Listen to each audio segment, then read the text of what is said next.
The winds have shifted in Alethkar. Once Kholinar shone, a beacon of pride and glory.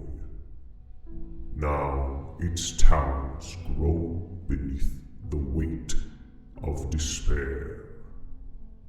Its people whisper of shadows moving in the rain, of oaths long broken beneath the thunder's roar.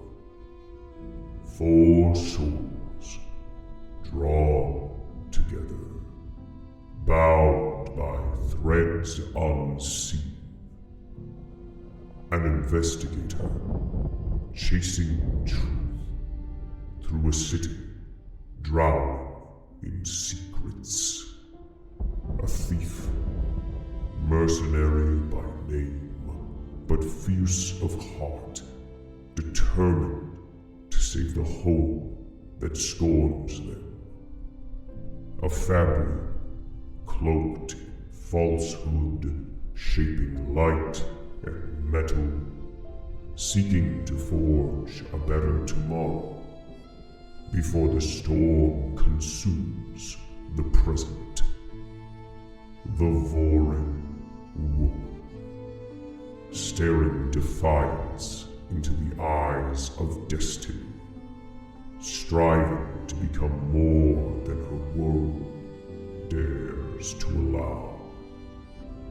The city trembles. Cults, old and forgotten, whisper beneath the weeping stone. And from the tempest comes a call for those who would speak the last ideal.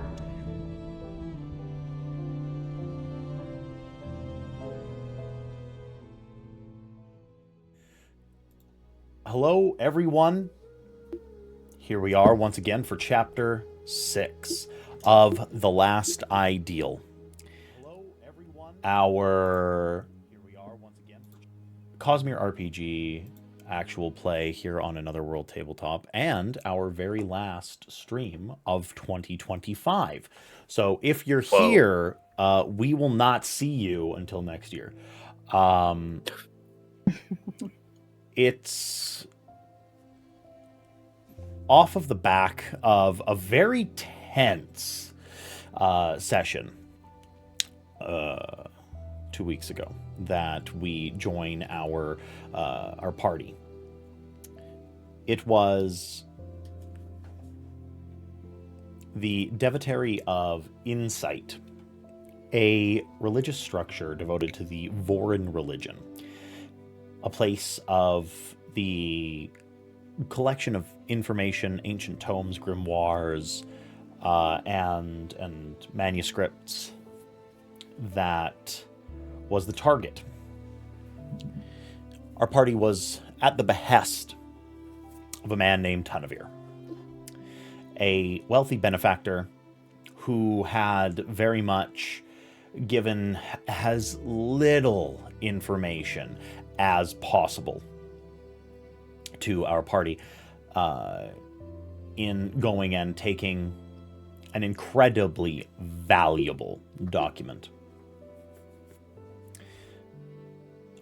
A writing from the Herald Tanalat was apparently being held within the Devotary of Insight. And if that is to be believed, then in their possession right now is one of the most important written pieces ever collected on the face of Roshar. It is written in the Dawn Chant. It is nigh on indecipherable.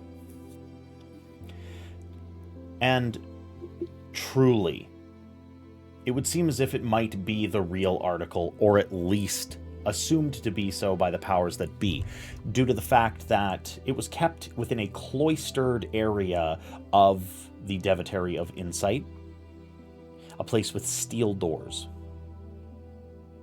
caged bookshelves and an arcane case that contained a fabrial that would ignite the document should it be tampered with. They would rather lose it forever than have it get into the hands of someone who was not meant to see it. But through guile and wit and dexterity and skill, our party infiltrated the Devatary using new technology that was crafted by our own Alstrom to soften the stone in the ceiling of the library in order to infiltrate inside. It was the guile and deductive reasoning of Berdalar and Feraniel that threw an obfuscation on the entire Devatary itself and threw off suspicions from anyone who would be coming in. And it was Nev and her unwavering devotion to being nothing but a consummate thief, thug, and, when necessary, doler out of minor violence. And it is here that we join back. A few city blocks, perhaps 300-400 meters away from the Devatary, our party has split up and is both making their way to Honor's Hold, a taverna on the eastern side of Kholinar, the capital city in which all of our party resides. A place that is owned by who could really only be described as either the greatest villain to Berdalar or a tragic friend, a man named Klim. Now, we're going to zoom in quickly on Alstrom and Navali, as they were the two that were sprinting after disengaging from that member of Amaram's military hierarchy away from the Devatary.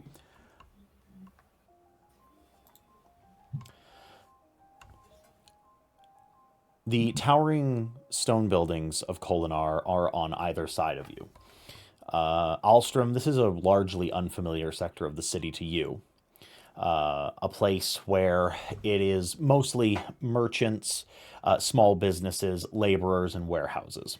A commercial district that is also used for the storage, shipping, and receiving of the goods that flow inside and outside of the capital city. Nev, this is an old stomping ground for you, a place where you've done business and plied your trade many, many times, a place where the richer upper echelons of the capital city had essentially treated Dark Eyes like garbage, used them for their labor, and you've seen the sweat and blood of many a man go completely unnoticed here. But right now, the only thing that you're trying to hone in on is to get to this Honor's Hold.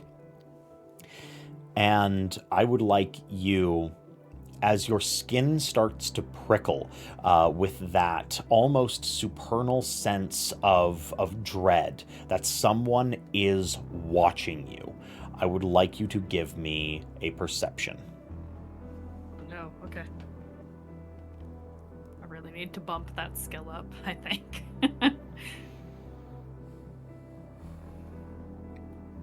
10.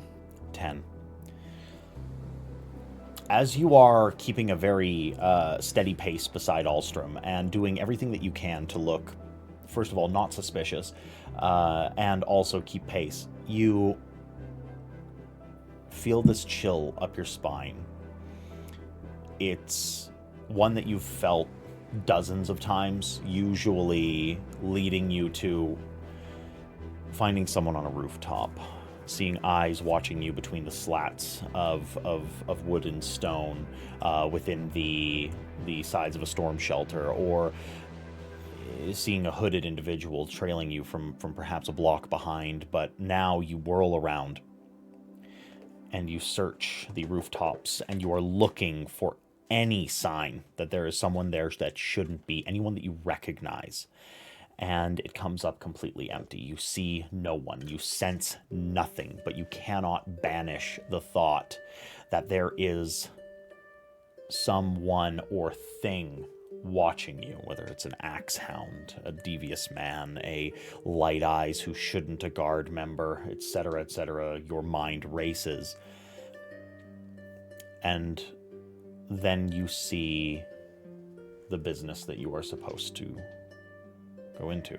It is Honor's Hold, a squat 2-story building that has an upper porch on the outside and a lower covered deck on the bottom that can be all shut down. It's reinforced on the eastern route to keep the building sturdy from high storms, and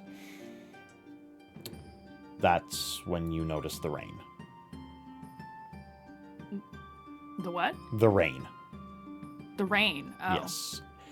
You are 1 day out, if the storm wardens are to be believed, from a high storm, which is why they impressed upon you that you needed to commit to this job now. And so, as you feel that pitter-patter of rain on your skin, what do you do? I think Neves trying to not seem too worried, but kind of leans over to Alstrom as they're walking towards Honor's Hold and say, keep your wits about you. I don't see anyone following us, but that doesn't mean there isn't. Is everything okay? Well, there's always the possibility of a tail.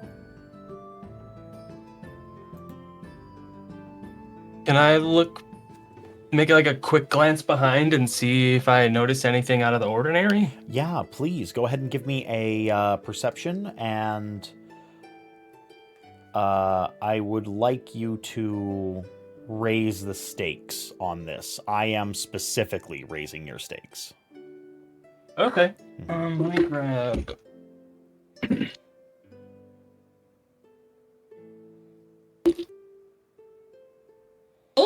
Oh, 16 and with a blank. 16 with a blank. Okay. You look around, and you're searching for the exact same things as Ferraniel, or as Navali, but not as specific. You wouldn't be able to recognize a I'm not trained in it. You aren't trained in these things. But you see a Thalen man with the long, windswept eyebrows, completely stark white hair, and wearing mostly white garb, except for a gray sash on his belt. And he is wearing a sword on his back.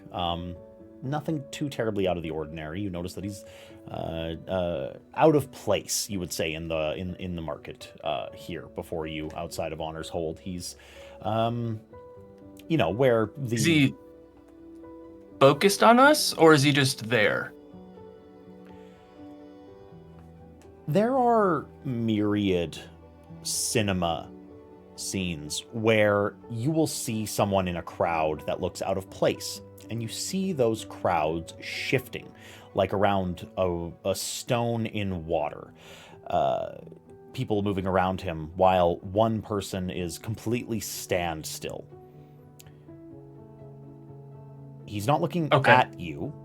He's looking between you at something beyond the pair of you, but he's staring in your direction.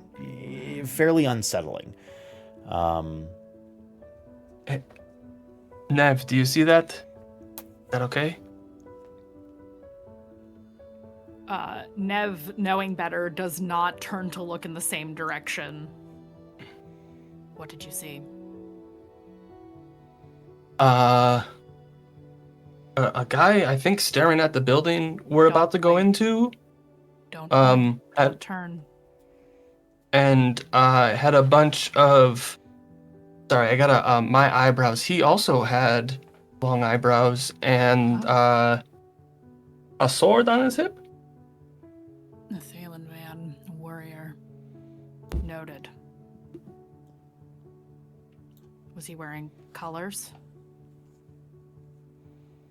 Any particular? Oh, what colors warrior? did you say? I'm sorry.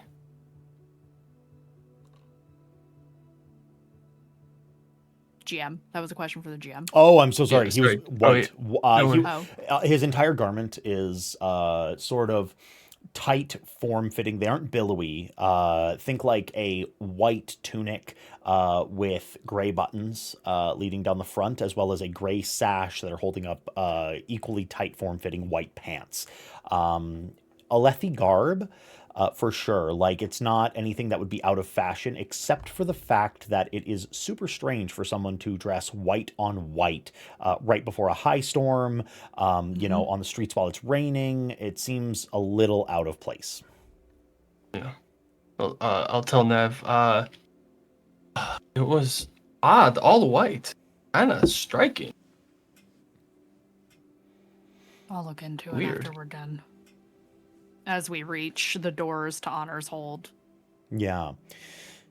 You hit the doors to Honor's Hold, and it's a regular establishment. You know, you've both been in dozens of Kholinar's taverns. It's there's a lot of Alethi, Thalen, Vaden, men and women, dark-eyed for the majority, settled into tables, drinking cups of middling strength wine.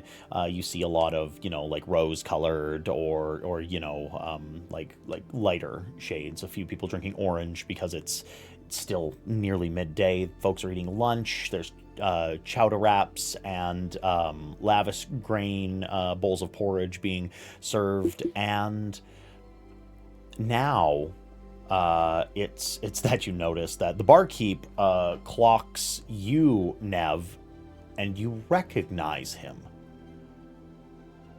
I do. Uh-oh. You are not familiar with this man's name. You do not know specifically what he is or what he does, but apparently he's a tavern owner.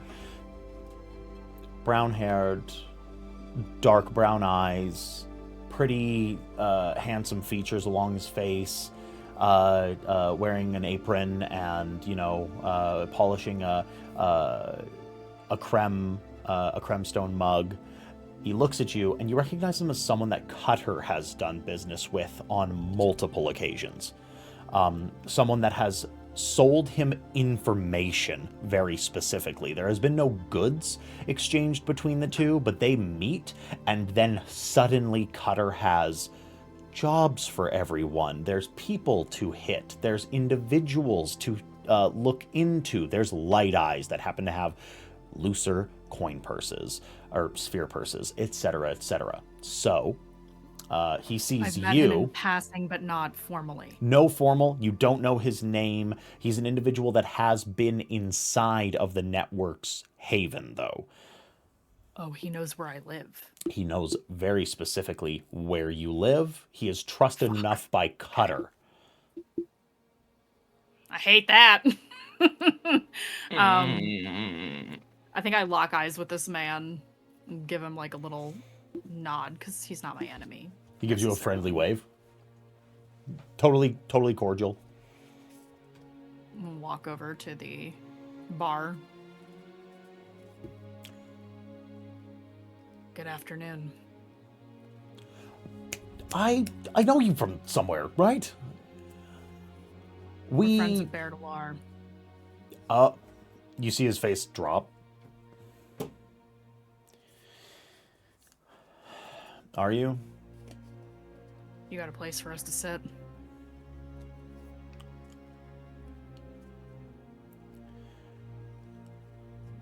Yeah. Good. Thanks. Friends of his usually like their privacy. I'll take you downstairs. Thank you. What was your name again? My name is Clem. Clem. Yes, I'm Nev. I know. Alstrom, nice to meet you. Nev's not laughing. That's Mandy doing that. Clem looks over to Alstrom. Yeah, I'm sure it is. Follow me. And he turns away from the bar. He gets into the... he pokes his head into the kitchen. And barks out something in Vaden. If either of you speak Vaden, he... I do. Yeah, he says, watch the bar. I'm probably going to be about 5 minutes. These two fucking storming friends, Bear. I'll just finish what you're cooking and get out there. And they head downstairs, beckoning you after them. There's one long table, as well as what appears to be a patched up circular hole in the side of the storm wall. The reinforced wall that would be against the storm.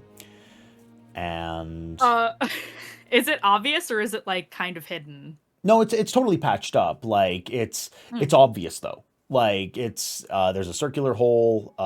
It's been patched up with creme and boards for the moment. It looks like he's either doing renovations, expansion, or something like that. The cut is so symmetrical that it almost looks intentional. Nev does not hide the fact that she is looking at this circular cut, but glances over to Alstrom and then to Clem again. Thanks for this. We're expecting a couple more. How do you know Berdalar? We work together. In what capacity? Isn't it better that you know less? No, it's not. There is a right answer to this. My kind of work, Clem. Not his.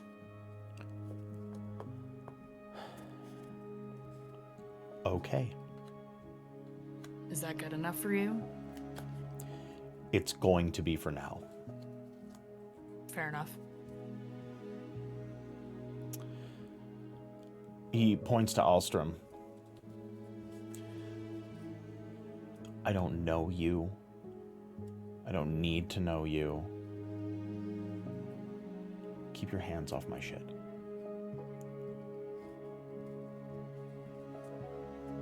I missed that last part. He says, Yeah, you cut out. he says, keep your hands off my shit.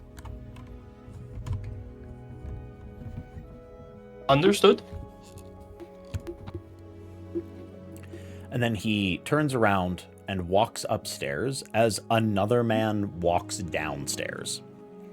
There's a very large, there's a burly man, hairy forearms, horn-eater descent, big, bushy mutton chops leading down to a gap on the chin, massive shoulders, bald spot on the top of the head, a truncheon on his waist. He stands at the bottom of the stairs just aside from them, leans up against the wall, and does not take his eyes off of you.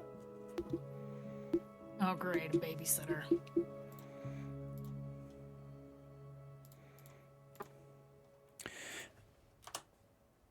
Do you have anything to discuss, or do you feel like we can zoom out from here? No? Okay. We can zoom out from these two, and I think it's at this point that we can join Berdalar and Ferraniel as they are being ushered out of the building by the guard Ardents that had told them the building's on fire. You need to leave. Everything is a disaster. It's time to get out.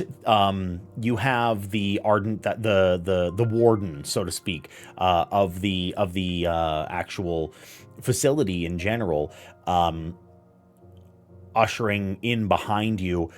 I'm so sorry about that. Thank you so much for joining us. I know that got intense. We should talk more. I didn't like how you handled that at the end, Bertalar, but we can definitely discuss particulars from here. And Miss, I didn't get your name as you all stand, as you're all standing like just outside of, as you're all standing just outside of the Devotary. He's like, I didn't get your name. Officer Tavrash, Junior Officer Tavrash. Junior Officer Tavrash, Junior Officer Tavrash. You're that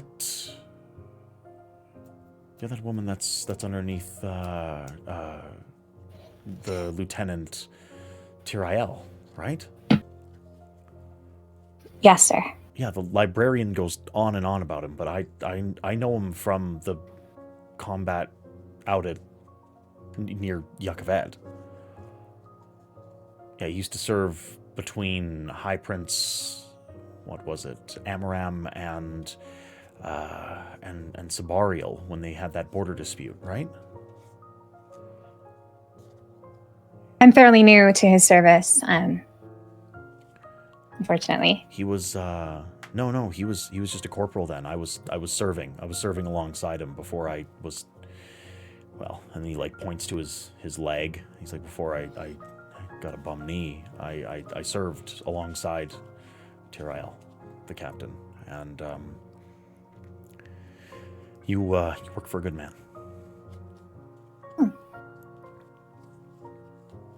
Nod politely.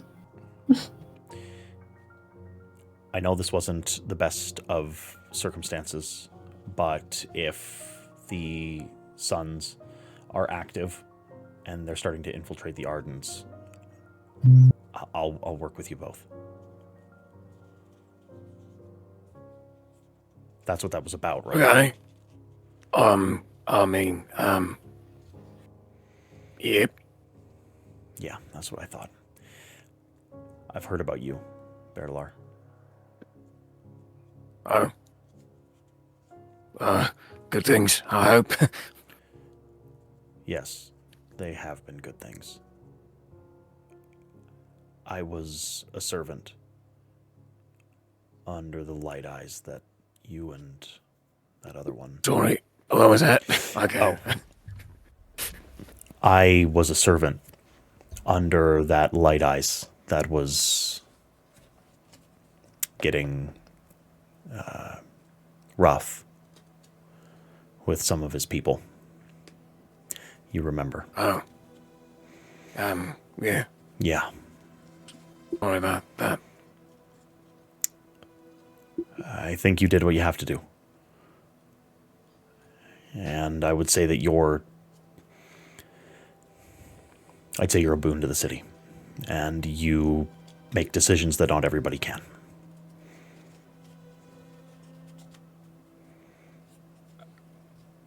Bertalar is freaking out because people don't say things like that to him. So he's fully just like, Oh. He hands you a piece of paper with a glyph on it. It's just his name. His name is Talan. Talan. okay.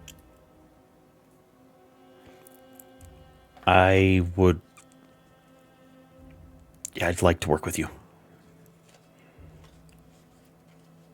Yeah, okay. I'll swing back around when I've got time. I can meet you. I think that would be better. Can I roll an insight on this guy? Yeah, Am I picking up any? Hit me. You know? Yeah, no, hit it. That's Totally valid. Pretty good. I'd like you to raise the stakes. Ooh. Ooh, okay, what is my insight? Oh, my insight's +5? Okay, so that's 18, and okay, I threw my d6 away.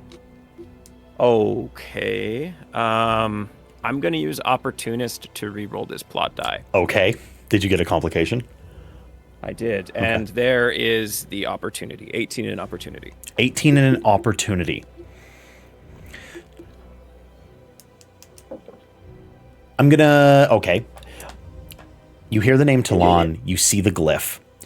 With that opportunity, I'm going to give you the opportunity to learn one of two pieces of information about this man. It is a name that you have heard before, but not in the setting of a man who was an Ardent. You knew a man named Talon served within a freedom force who fought against the Suns years ago.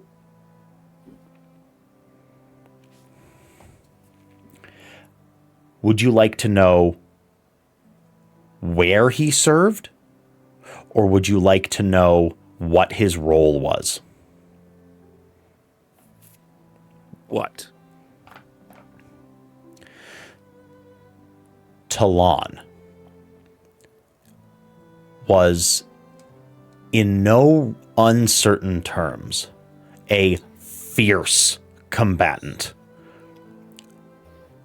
He served in border disputes, in Yakaved, serving the interests of High Prince Sabariel, the Merchant Lord. And if rumors are to be believed, the Sons of Honor were active, starting to become active back then. They were actively recruiting.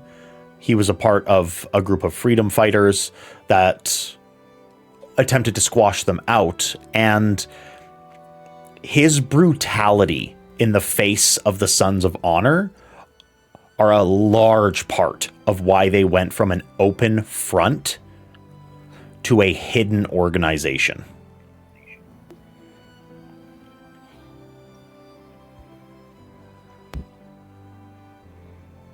Okay.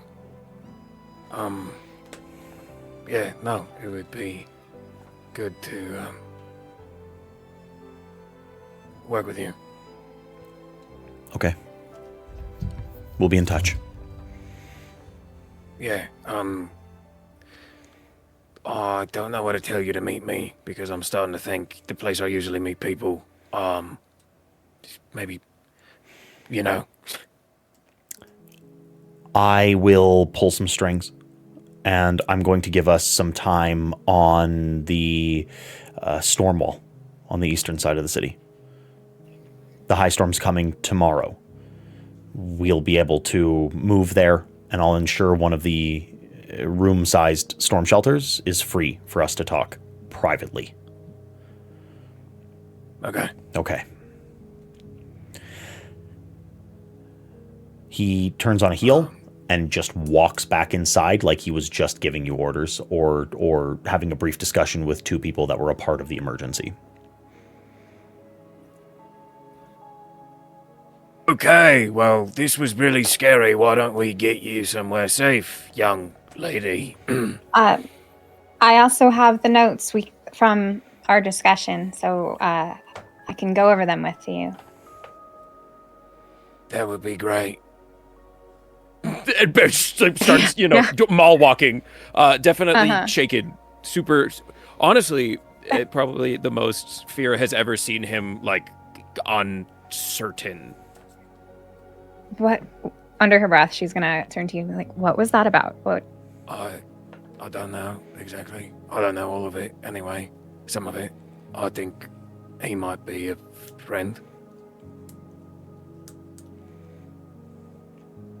Okay. We can talk more when we get somewhere safe. Also, why are we going?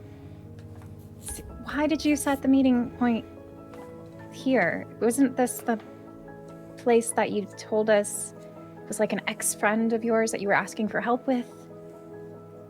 Well, so, yeah, it's funny. So, I only picked this place because I was like, if stuff goes down, Klim's not going to let anyone in there. You know, Okay. no guards, no nothing. He's not going to allow any searches. So, because he's dirty, right? And also, Yes. I mean, here's the thing. We've got some old history, and I think that it might just be, usable. Are we going into more danger by showing up there? Yeah. But I do Okay. think that no matter where we go with this, it's going to be dangerous. Okay. We know what we know. We know that we're not the only ones who are after this thing. I'd rather be surrounded by the danger I know exists than what I don't. Right. You think? Yeah. We have to go see if the others are okay. Also, if you see anybody with a big sword, just let me know. A big sword? Yeah. Oh, why? No, just let me know. It's better if you don't know for now. Um, It'll just freak you out. There's a lot that you're not telling me right now that I really expect explanations for when we get to wherever we're going and know if the rest are okay. Yeah, no. First priority, make sure we have got the book. Mm-hmm. Second priority, tell Fira everything. Okay. Sounds good. You two Again, nervous as hell, kind of sweating a little bit. you two start making your way to the to Honor's Hold. As you're walking, Bertalar, you notice a swirling mist sort of envelop on your shoulders, almost like a shawl.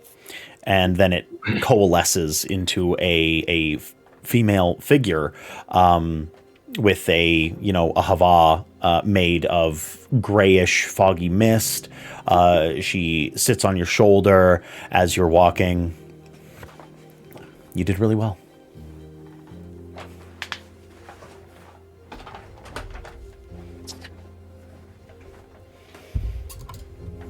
Learned some important stuff, I think. I think that you did what you needed to do, and that you are finding and confronting some pretty serious truths.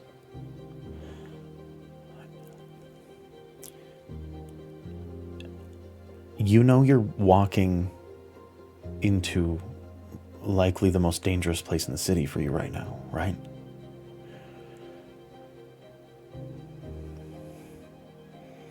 Yeah, but also, I mean, kind of what I said to Vera stands. I do think I'd rather be surrounded by the danger I know exists than what I don't. And I think I can talk to Klim. He may be, not so nice to me right now, but when I tell him what I tell him, I think I'm going to have some good leverage. Are you convincing me or yourself? Oh, it's a great question. I'll be okay no matter what happens, but Fira isn't you, and Alstrom is... He's really sweet, and he's kind of just a normal guy. So, leading them into the den of the beast, so to speak, you can't... If Bertalar walks into a white spine den, I feel like he could walk himself right back out. But those two might... Just be careful.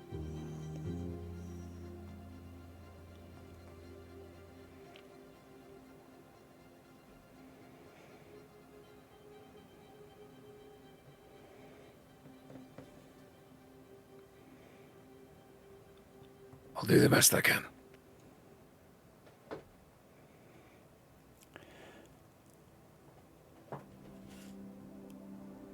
She, kind of makes a face.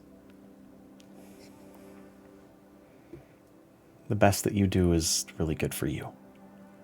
And that's kind of what I'm saying. Okay, I'm going to do the best I can for me and for the other people who are around me, okay? Okay. I'm going to do better than the best I can. I'm going to do super bear Well, we stuff. can't ask for that. You get really laser focused when it comes to these sorts of things, and there's a whole city full of places that would have worked just as well, and I've been with you for a while, even though you haven't seen me, and it's very Bertalar to walk into the lair of your nemesis as Oh, a he's safe not my place. nemesis. He's not my nemesis. He's an old friend who just so happens to be working with the people who may or may not have killed my dad. So I think you should write that down and then read it back again later. can't write or read. Can you read? Of course I can read. No way. My life just got so much better. I will read to you, and I'm also going to teach you the glyphs for betrayal and bad. And that's really the only ones that you need, and you should read them every time you think about working with Klim again. Oh, come on, he's not that bad. Okay. There's good in him somewhere. Just gotta find it. Yeah. I hope so. Yeah, me too. You two, after a few blocks of walking, reach the Honor's Hold. And can I please get a perception from both of you? Mm-hmm. Yeah. 21. 21. Okay. 6. A 6. Fira, you're feeling a little nervous. Your eyes are very much nervous. on the prize. You are looking as very laser focused as you can upon Honor's Hold. You want to get inside the door, get out of the public, learn what bear is hiding from you, really in no uncertain terms. Bertalar, you see, like, just like Nev and just like Alstrom, walking past him at one point, that Thalen in all alabaster white, standing in the middle of the street, like that stone splitting the water that is the crowds of Kholinar. He's not looking at you. He is, again, looking east, right past you.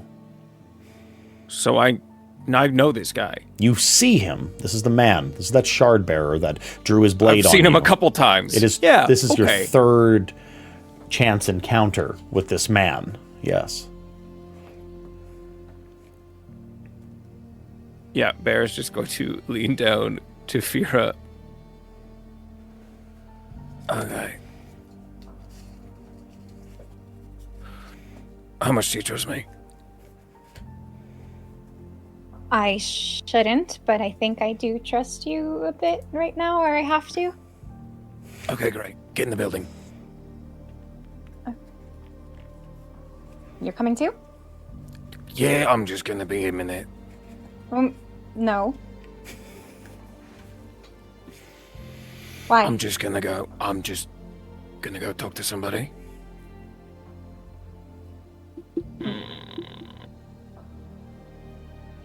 Why can't you come? We're going... At that, can I look around and see if I see anything? Oh, yeah, like... absolutely. Fira, I would like you to raise the stakes. All right. And I'm going to say that this is not perception this time, but insight. You are watching Bertalar's eyes. You are watching for tells from him. Okay. All right, so for raising the stakes, I roll a d6, right? Yes, you do. Okay. And what does it mean when I get a 1 on the raise the stakes? That is a complication. You will receive a +2 to the result, and you will receive a complication, which I will dictate. Okay, well, my result with the +2 is 7. Okay.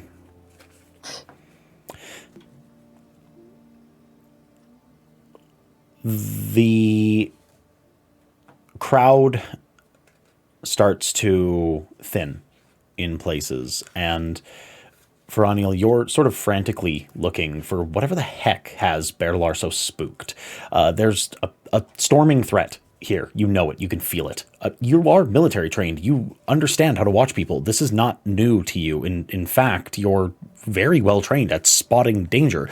Women in the armies of Alethkar are used as spotters, and as scouts. Reports are written every day by some of the sharpest-eyed individuals that you've ever met, and you catch the gaze, that gray, light, steel-colored gaze of a Thaylen man with white hair and white brows, wearing all alabaster, with a gray sash, staring directly at you. And he starts to walk towards you. There's a sword strapped to his back, or at least a sheath of one. Go inside. Man with the sword, right you said? now. Bear, Go inside. Get in the building. come with me.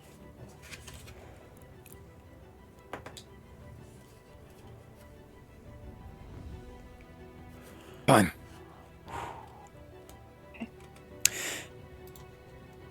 The two of you turn around, and you start walking towards the building.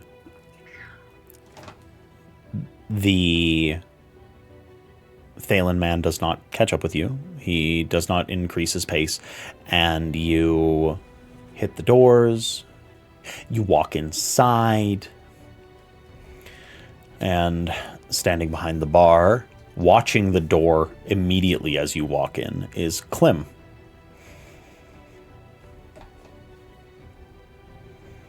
Hey, Mancha.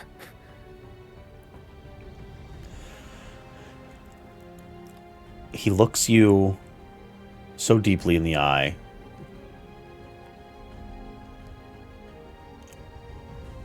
He looks to the customers for a second, trying to gauge what his response should be. You see frustration painted on his face, and then he looks at you and he says, "Get the fuck over here." Bear walks over and like giggles actually a little bit. No, even as stressed as he is, he just Hey, Why? why what? Why are you here? I can't come and visit my friend. Do not act stupid. There are 10,000 people in this city that you can pull the wool over their eyes. You can throw creme into the faces of so many and obfuscate what they see of you, Bertalor. But if you for one storming second think that you can pull that with me, walk out. Why are you here?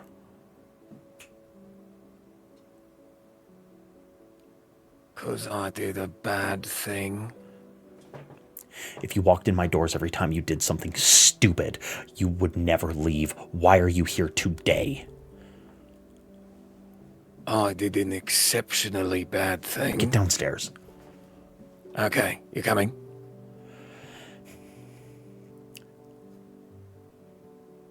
Everybody out. Everybody out. Leave. You see people look over to Klim. There's a little bit of a ruckus. Why? What are you talking about? No, what? Absolutely not. What are you talking about, Gancho? What are you talking about? I'm not finished until I finish my drink. You get this cacophony of individuals protesting, and then Klim takes and places a dagger onto the bar. The next person that wants to have an opinion on whether or not I should close my own bar early can pay me with a finger. Get out. People start getting up. They start walking out the doors.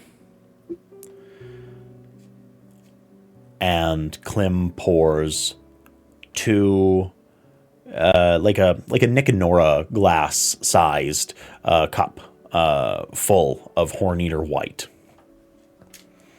And then he pours another, and he passes it and shifts it over to Berlar. No thinking, grabs it, tips it back. Klim drinks. He looks to Veraniel. You? No, thank you. Yeah, you're a good Vorin girl. Berlar definitely chose someone that was 100% innocent. Yeah, doesn't drink. Got your little safe hand on. All right, okay. Love that. Absolutely. So, first off, your, my other friends are here, right? Go downstairs. Okay, are you coming? I'll be down in a minute. I need to Okay, lock well, my hurry doors. Just, you don't have to worry about that, trust me. I hate you so much. And then he walks out from behind the bar, throws the slat down over the door to lock it. He turns around and follows you both down into the basement. Downstairs, you see Nev, you see Alstrom, and a bodyguard who's leaning up against the wall, fiddling with something in his hand. Spheres are hung in each corner, mostly just diamond chips for illumination. Some of them done. It's a day before a high storm. And you see the table that they're sitting at. It's that same table that you saw the Thalen man standing in front of. This is the same place that you were watching just a few days ago. Nev may or may Speaking not of- have already carved something into the table. Um, I'm sure it's already like messed up, right? Oh yeah, table's all fucking carved to shit, and yeah, it's like a, yeah, you see little glyphs. Speaking of somewhere I've been, watching recently. Yeah. I would like to mark a quarry. Who is it? The man who was here with Klim when I was watching them. The other man. Okay. The other one. Okay. The one who I think may have killed my dad. Yeah. Yeah, that feels right. That very much feels right. Okay. You all sit at this table. Klim comes downstairs maybe 20, 30 seconds later. What are you doing in my bar? He seems to be talking just very much directly to Berlar, largely ignoring the rest of you. We may have borrowed something important from some important people, and I knew that you weren't going to let anyone come snoop through your business. So I thought this might be a good place to lie low for a minute. There are But I wasn't sure. many people in this city that you get to pussyfoot around with and speak out of the side of your Okay. neck and give Okay. all of these double entendres. What did you steal? Who was it from? And why here? I stole a book. You can't read. It's not for me. You can't read it either. Yeah, but I Neither wouldn't of us steal a can read. book. Wait.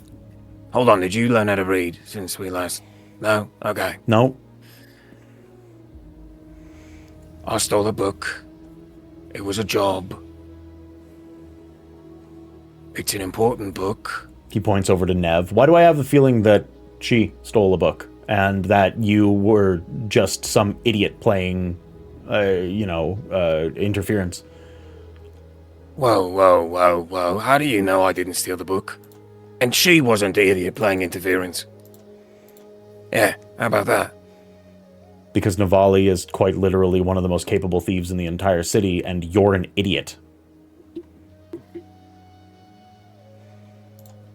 We've met.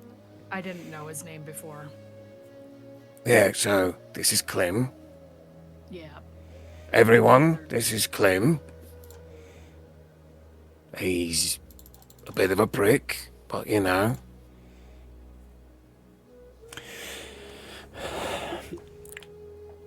He turns away from Bertalar to Nev. What's the book?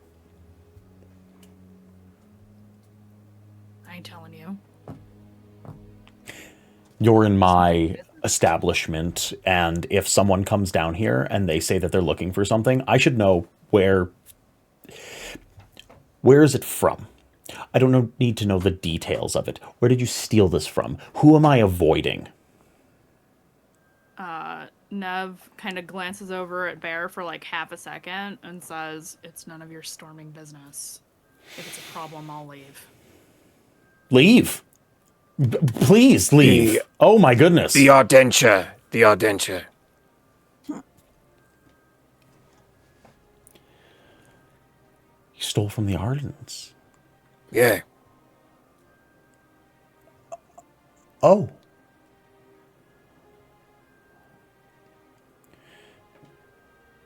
What was it? I told you. A book. It was a book. Who wrote it? Couldn't tell you. Yes, you could. I'm not going to. Nev is What? keeping her hand on the hilt of her bigger dagger. But I think you might be able to guess who wrote it. Couldn't you?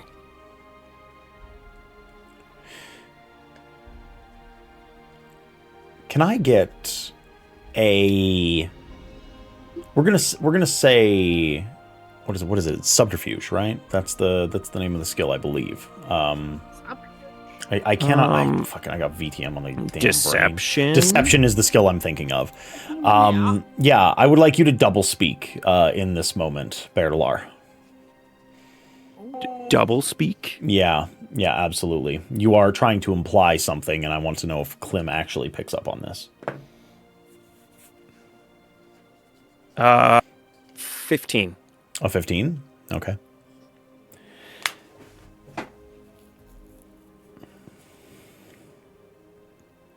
You know who I work with. I do.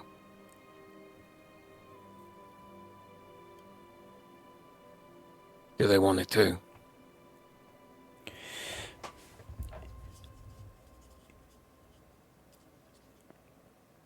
If my superior walks in here and asks questions about why I closed the shop,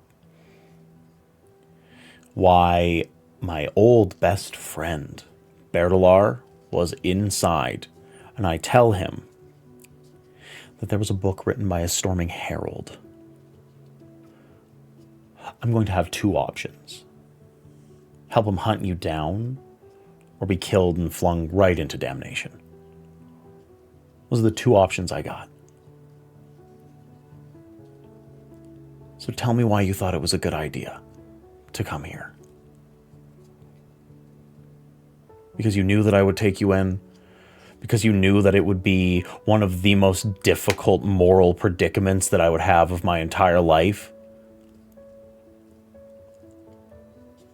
Is this some big, grand way to try to make me choose again? Is that what this is?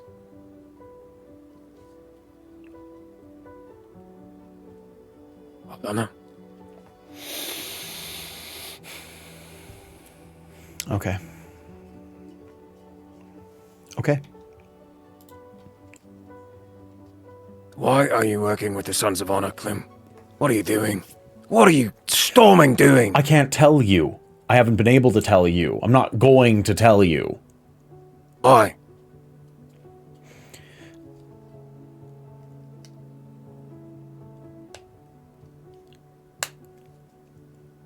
You know it's because of your dad.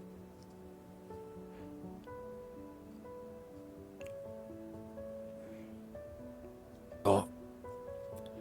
I mean, you said that my dad just up and ran off, that I was crazy, that I didn't know what I was talking about. You should have listened. And you should have believed me.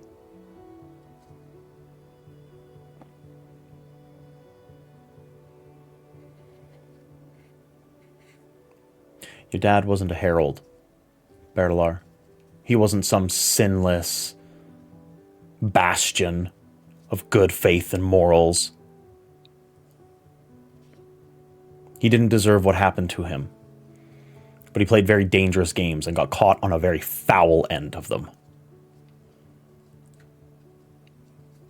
The same games you're playing right now.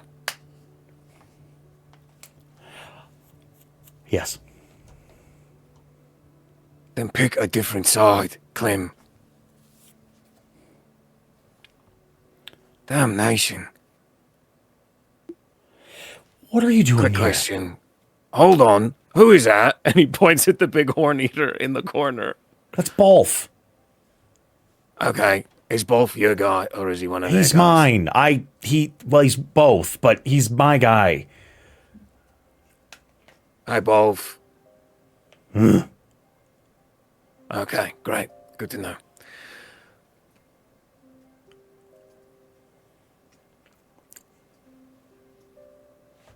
So why? Why what? Why am I here? You bring a Vorin, a Thalen traitor, a thief, and you into my bar. My charming self. Yes, I did. Into my bar to show me that you're making moves that I can't, to show me your new crew that you're working with, to put me in a moral predicament.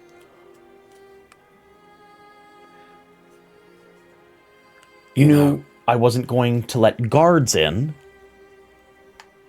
and that's why you're here. Yeah, pretty much. Damn this thing, I don't really know why I decided to bring him here. It's just the only thing that made sense at the time, which is crazy.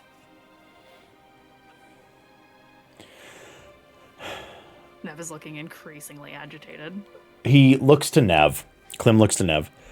Out of a very deep respect to your employer, you will remain outside of any conversations that I need to have with my employer. The onus of responsibility to keep your name outside of these walls is exclusively on yourself. I have done a lot of very good work with your employer. She doesn't look convinced, but doesn't say anything. The rest of you, I cannot promise anything. Your good friend Bertalar here has so very much put you over the barrel.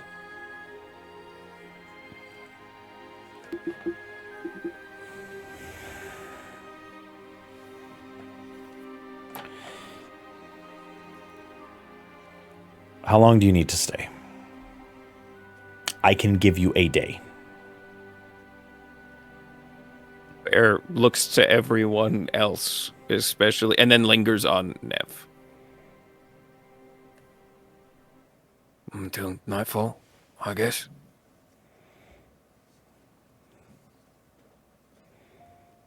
Fine.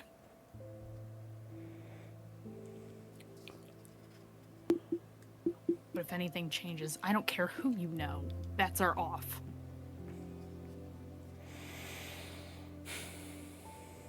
Looks to Bertalar. You said this place was safe. You didn't say you would bring us to somebody else who also wants the book. Didn't actually know that, I was guessing. Storming man. Why do I bother with you? Yeah, I don't know. Klim lets out a deep sigh, runs his hand over his face. Do you need anything to eat? Do you need anything to drink? Is there anything that I can give the crew of you while you're here?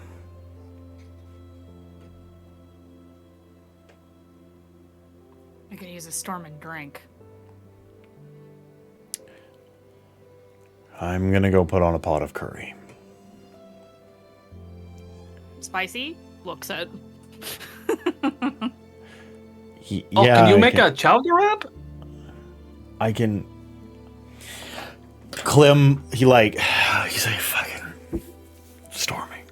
Absolute storming idiot bear. Okay. As he gets to the steps. Upstairs. I'm going to get you menus. I'll be right back. As he like gets to the stairs, Bear does get up from his chair and like goes to catch him and like puts a hand on his shoulder. Thank you, cousin. You owe me forever. I know.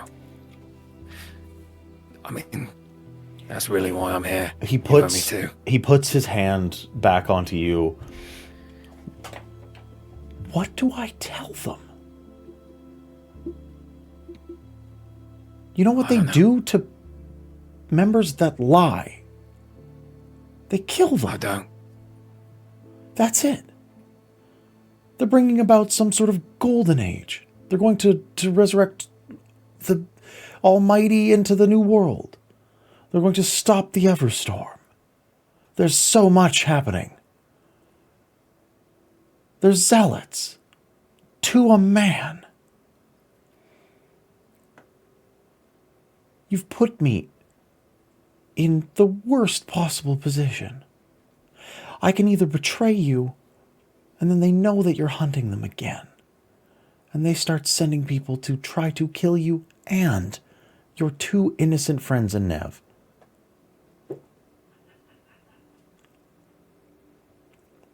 And what? Then I have 4 deaths on my hands, or I've subscribed you to a life of being on the run.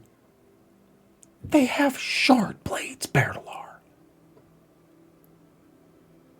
I know. They have pain reels. I've heard screams that I can never forget.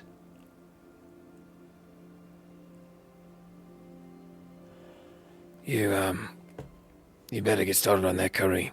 Nev gets real cranky when she's hungry.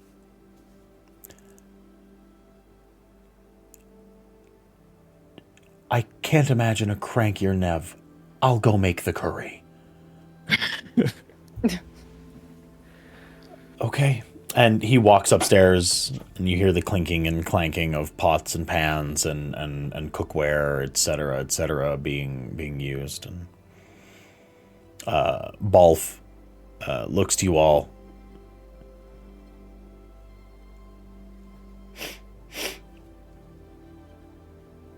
Be good. And then he turns around and walks upstairs. Head table. Nev is just silently seething. She's so pissed off. Oh. I'm so happy you both are okay, but can someone please explain what's going on?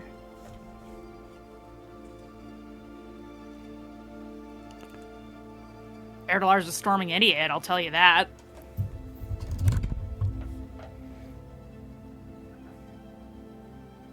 Hey, Next Wave. time we do something like this, we're Can you using go and wine. see if they're talking about us? I will be a spy.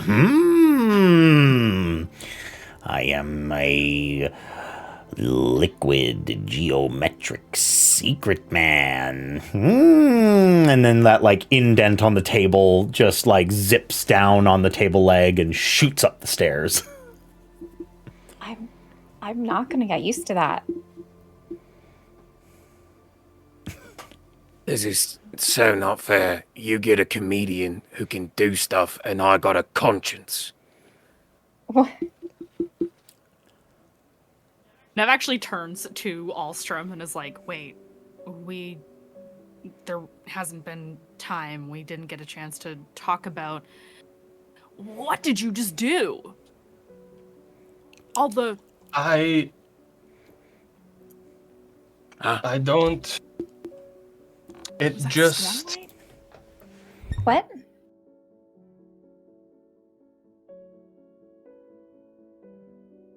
I felt this.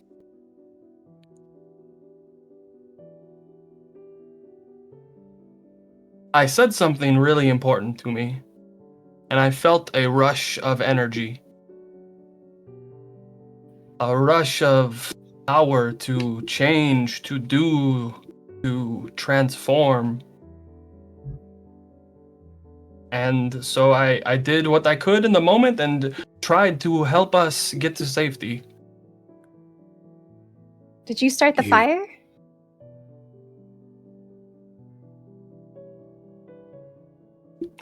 Yeah, I think so.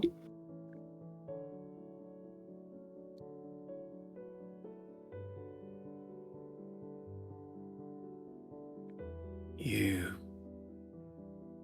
said the words. Yeah.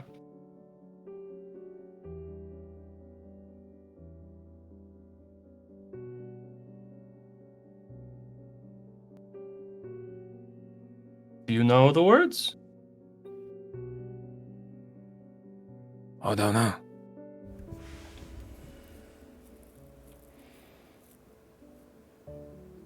I think you're closer than you believe.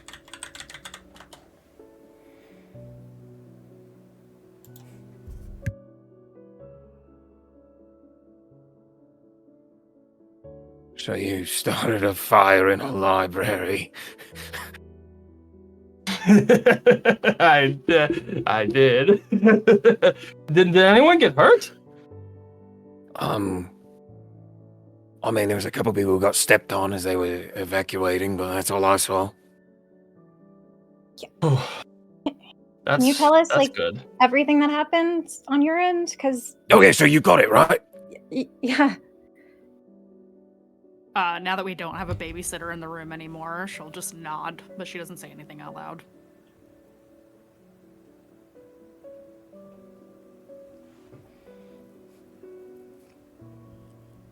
And the holes? Yeah, we tell him the story of the making the holes and Yeah. almost getting caught and me Uh-huh. being stupid.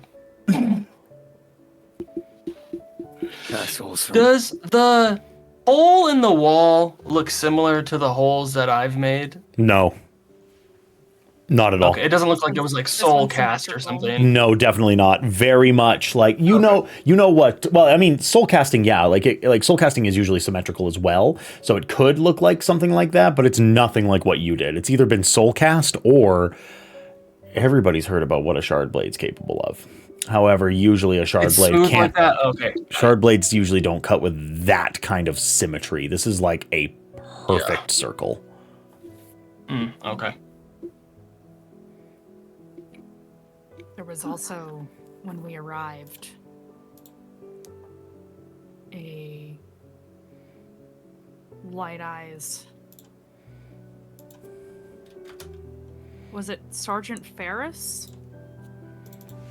It was Sergeant Ferris. No. Sergeant Ferris was the. Yep. Amaram representative. We didn't get his name. Yeah, you did not receive the Sorry, I was name, reading from the wrong part of my but you notes. saw the heraldry of Bright Lord or of High Prince Amaram. And then I threw a He's not a high prince. something. General Amaram. Sorry. Yeah, you're totally right. Yep. Did I throw a little bomb? You did. You threw a bomb! You threw a heat fabrial. Yeah, that's what it was. That's what it was. I threw the heat fabrial, yeah. Oh, shit. Okay, so maybe you did hurt somebody. Oh, we. But they were going to hurt us, so like, we I didn't hurt definitely- anybody that No, I only knocked out some people. Were you managed not- seen? kinda. A little bit. Okay, kinda a little bit, or like yes. More like in the final seconds before knocking someone out, yes, so I doubt they will remember details. Okay. Drop some people. Knock Did them anyone see- out. Did anyone see Alstrom? Some. But Oh,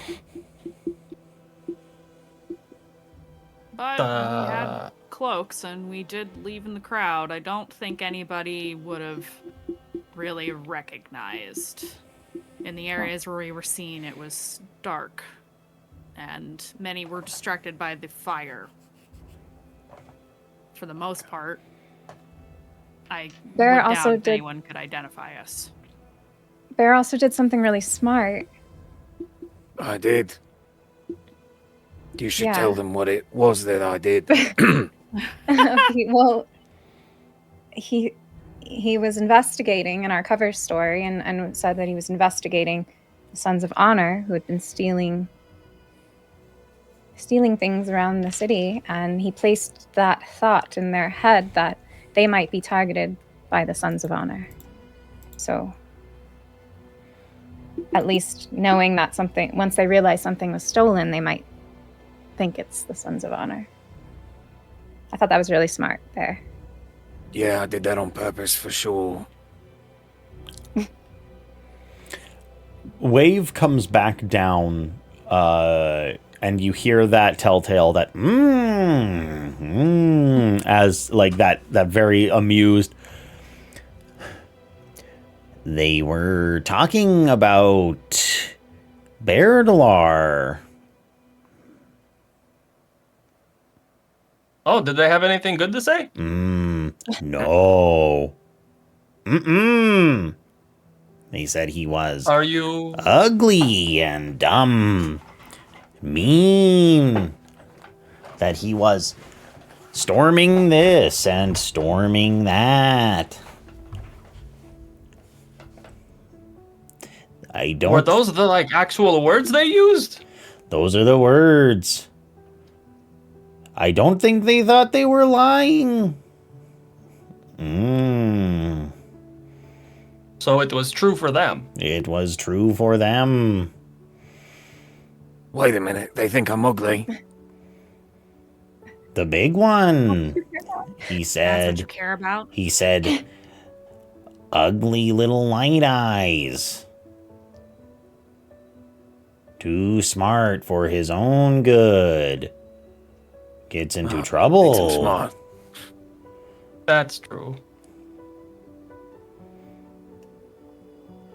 Okay, well, I mean, Do if you we, think they're gonna tell anybody else about us? Do we have to be worried? Yeah. Or... Who does he work for? Please explain. Oh, he works with a lot of people, it seems. Yeah, so he works for your boss. Yep. Okay, so he also works with that guy with the shard blade I told you about. Oh. Yeah, turns out that guy's a Son of Honor. The one with the shard blade. Yeah, He didn't have colors, did he? no, and he had long eyebrows. He's posted outside. Yep. He saw me. The one. Right. Hey, Alstrom, Yeah? is your Fabrial still working? Which one are you asking about? The one that melts walls. Oh, yeah. Okay, that's really good to know. Maybe just like have it, I don't know, do you turn it on? Does it go on and off like a fire or? I can make it ready. Yeah. Like, Yeah, maybe just, you want me to, like... just like be ready to maybe melt this wall. You know, the one with the big hole in it. Why? I mean, in To case the escape. guy with the Yeah, in case the guy with the shard blade comes here. Yeah, I also got this one too. Oh, what does that do? The pain reel. Pretty sweet. Oh. Damn, okay. What, did you make that? Mm-hmm. It was Okay, I was working on all of the other stuff, and this was kind of a happy accident, really. I was trying to get all the different, working on the different Spren and moving them into different gems, and yeah, I trapped the right one. I realized what it could do. Use it on me.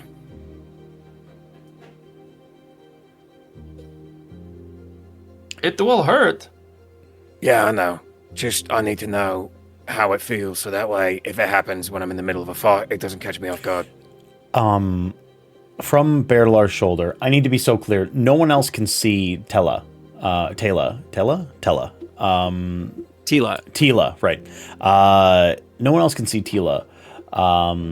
But you hear on your shoulder, don't.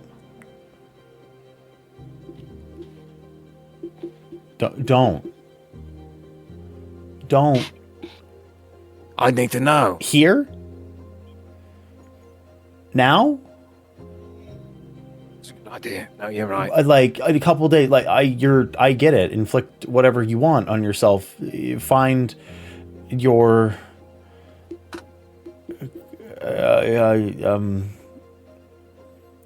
find your comfortability with it. Get accustomed. You know, get your whatever Tolerance. Yeah, build up tolerance for this pain. But in the bottom of the bar and with danger all around us, you're like, strap me up to the portable pain. Which just hurts, right? Pain it doesn't device. do anything, it just hurts, right? It's like every single nerve in your body being on fire all at once. Yes, even those ones. Oh. Yeah, no, awesome. We can maybe pass on that till next time. It's pretty much the worst. It's just the worst I've seen. I hear it's pretty much the worst. Okay. Yeah, it's pretty bad. Okay. Cool. And it's got a few charges on it to make it do extra damage too. Oh, okay. Yeah, let's not test that right now. We may get our opportunity. I will keep it nearby. How about that? Nev's trying not to say anything. She's Does like, do it. Does anyone here have expertise in Thelina? Cultural expertise, yeah, that's what I'm asking for. Alstrom does? Yeah. Okay. Alstrom, you hear Thalen's speech coming from upstairs. A very flat, monotone voice speaking from the upstairs. And then you hear Klim talking back. You hear the man upstairs say, I saw them walk in. It would behoove you to allow me a meeting. No harm's going to come to them, but I was told to watch this place. I have to follow through with my orders. This isn't an ask, this is a tell. And then Klim mostly whispers something back. And then you hear steps coming downstairs. Storm. Okay, the guy from outside is here, coming downstairs now, but says doesn't want to hurt us. You know that's a storming lie, right? Yeah. Okay, get ready. Yeah, Bear's hand is definitely on his knife, for sure. Oh, Nev's already ready. Not out, but poised. A man covered in white walks down into the basement. He looks on you all. He looks down to the indent on the table, wave.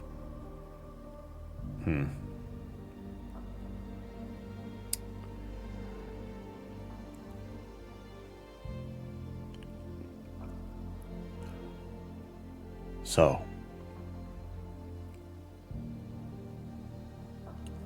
under the laws of this land, I cannot apprehend any of you.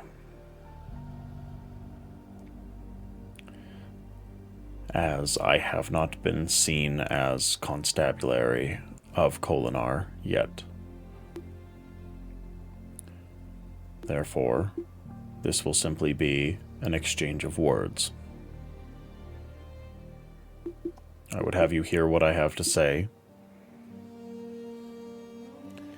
and then I will move on.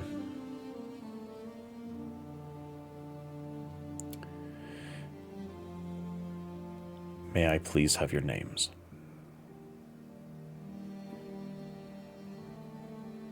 Why? Rather not. It's a polite custom to exchange names. That is all. It's also, if it's polite to give your name first.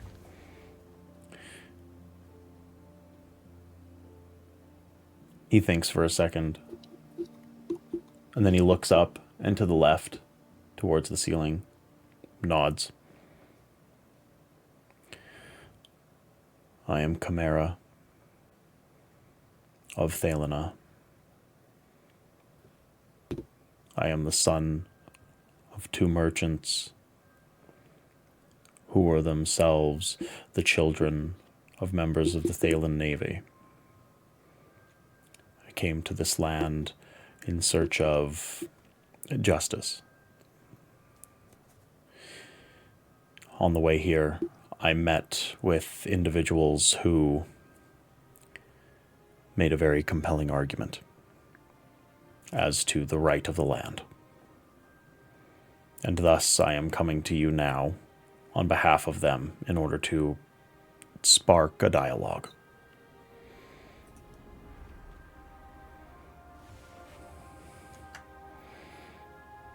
Behalf of who exactly?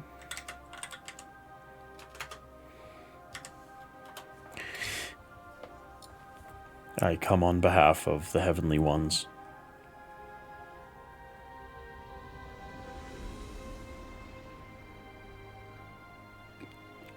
My name is Badelar of House Jura.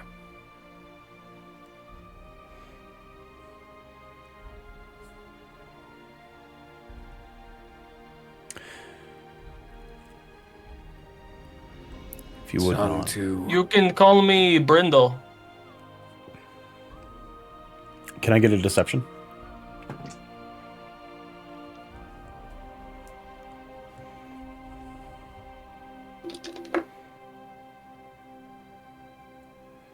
Oh, 22. Okay. He nods. Brindle, Badelar, and 2 that wish not give their name. Yeah, I'd rather not. No offense, but I don't know you, and I don't know if I want to yet. This is fine.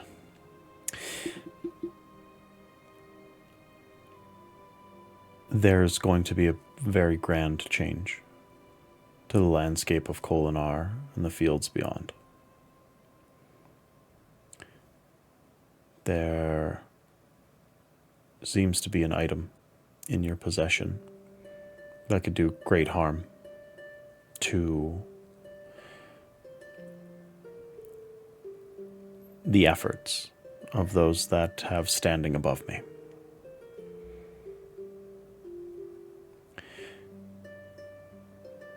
I would ask that you submit it to me in order to ease the suffering of your people and the ones that I serve. The swifter that everything is over, the better it will be. Trust that I am attempting to find the path of least resistance.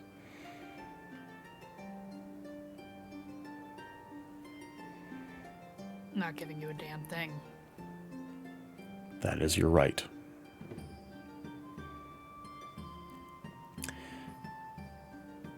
So, you work for the Heavenly Ones, is that what you're saying?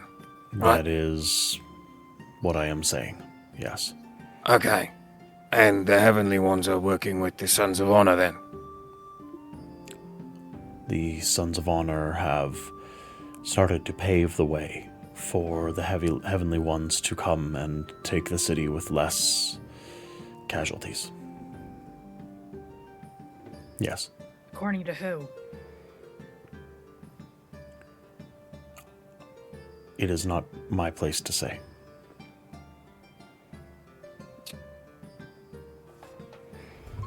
And your Spren thinks this is a good idea.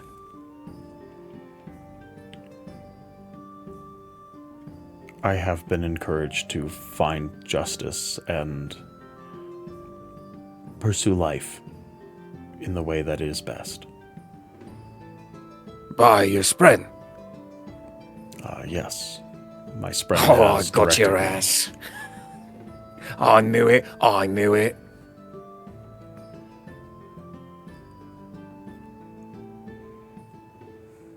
His face is just implacable. There is a complete lack of emotion. He delivers all of this very deadpan, incredibly placid.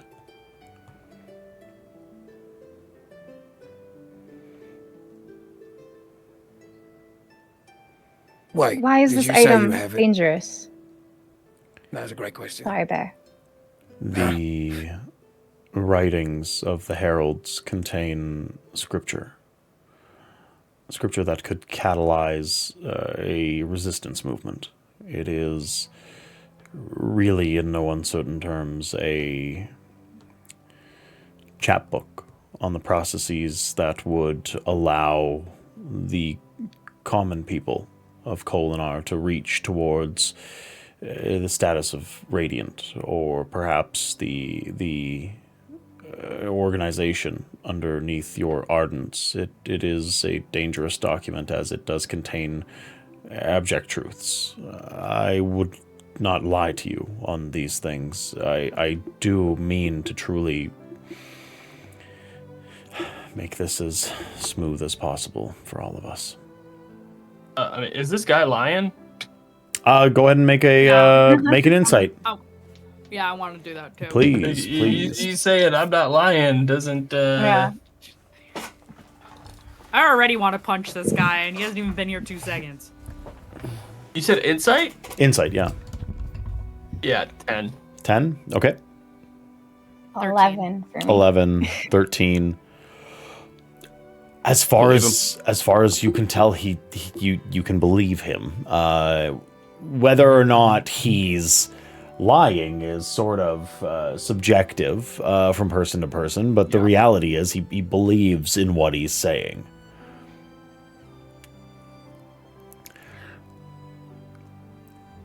I see that this is not going to be as fruitful as I hoped it would. I merely wished to lean into any sensibilities that you may have for the preservation of your fellow man. I very unfortunately will likely have to meet you on the field of battle sooner rather than later. I see that 2 of you are starting to swear ideals. It's a good thing. It would be better that you're prepared for this. A very terrible storm is coming, and it's going to crash upon you all. I wish, truly, that we could see things on the same page. And since that is not the case, I will take my leave. He turns around, and he starts walking up the stairs.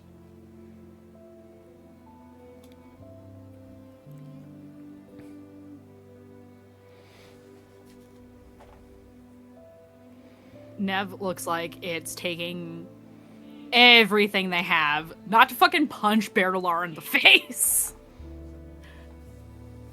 You've got to be storming kidding me.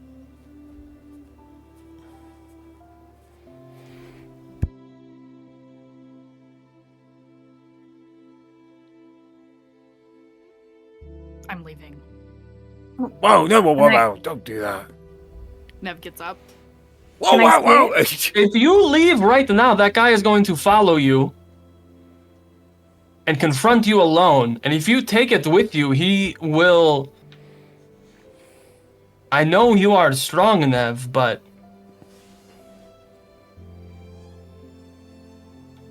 do you want to take that chance? She thinks for a second. No. Is that the gamble you want to make right now? No, Stormit. You put me in this situation, she points at Bear. Why did you think this was a good idea? We should have followed through with my plan. We would not be here if that was the case. Okay, to be fair, we don't know what was on the other side of that plan. We're not dead. We're not dead. Nothing bad has happened to us. We have more information than we had before. We know something that no one else might right now. That matters. Have we looked at If it? ruins this for me, I will kill you.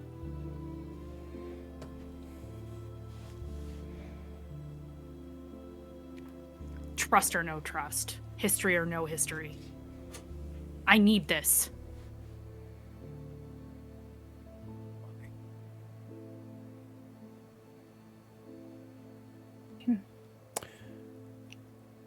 Can I see the book?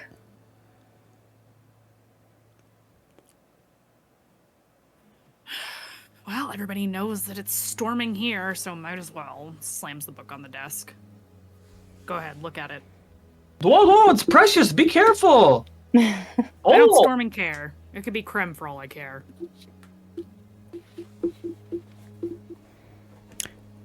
Prem can be made to make beautiful things, so that would be a compliment.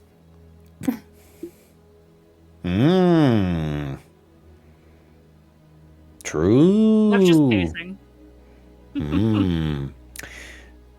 The book upon the table has the appearance that I had said last time. There is a symbol from the Dawn chant on the very front of it that seems to be embossed in a golden script. There is a leather latch that is upon it, and a lock that goes through that latch. The key is in that lock. These were never intended to keep anybody out. This is merely, here's the whole production of the book. Upon the spine is a very detailed image of the Herald Tanalat. And do you open the book?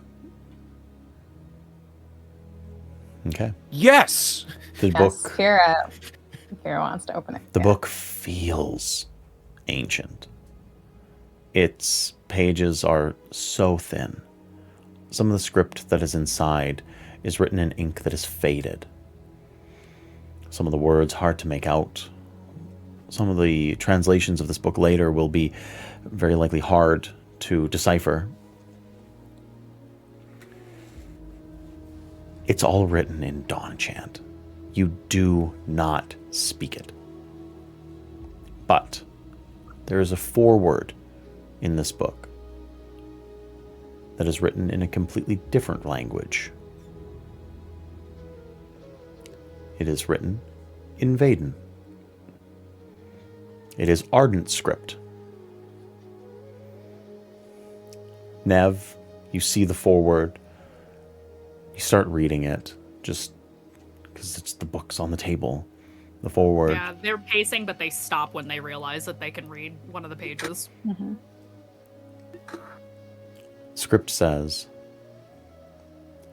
I, Varathian, take down these words. It has been 10 years in my possession. I now am the sole owner of the only copy of the Death of Honor ever written. The words are nigh indecipherable to me, and the translation was given to me by a very strange man so many years ago. Decipher these words. My memory is failing me. I am old. The holder of this book now carries a responsibility.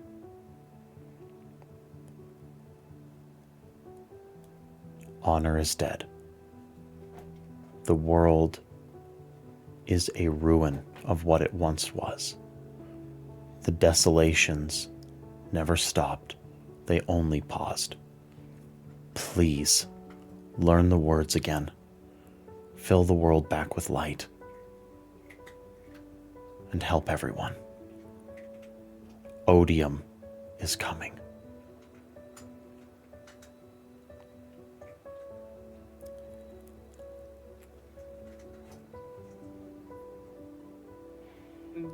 As you all hear that in Nev's voice.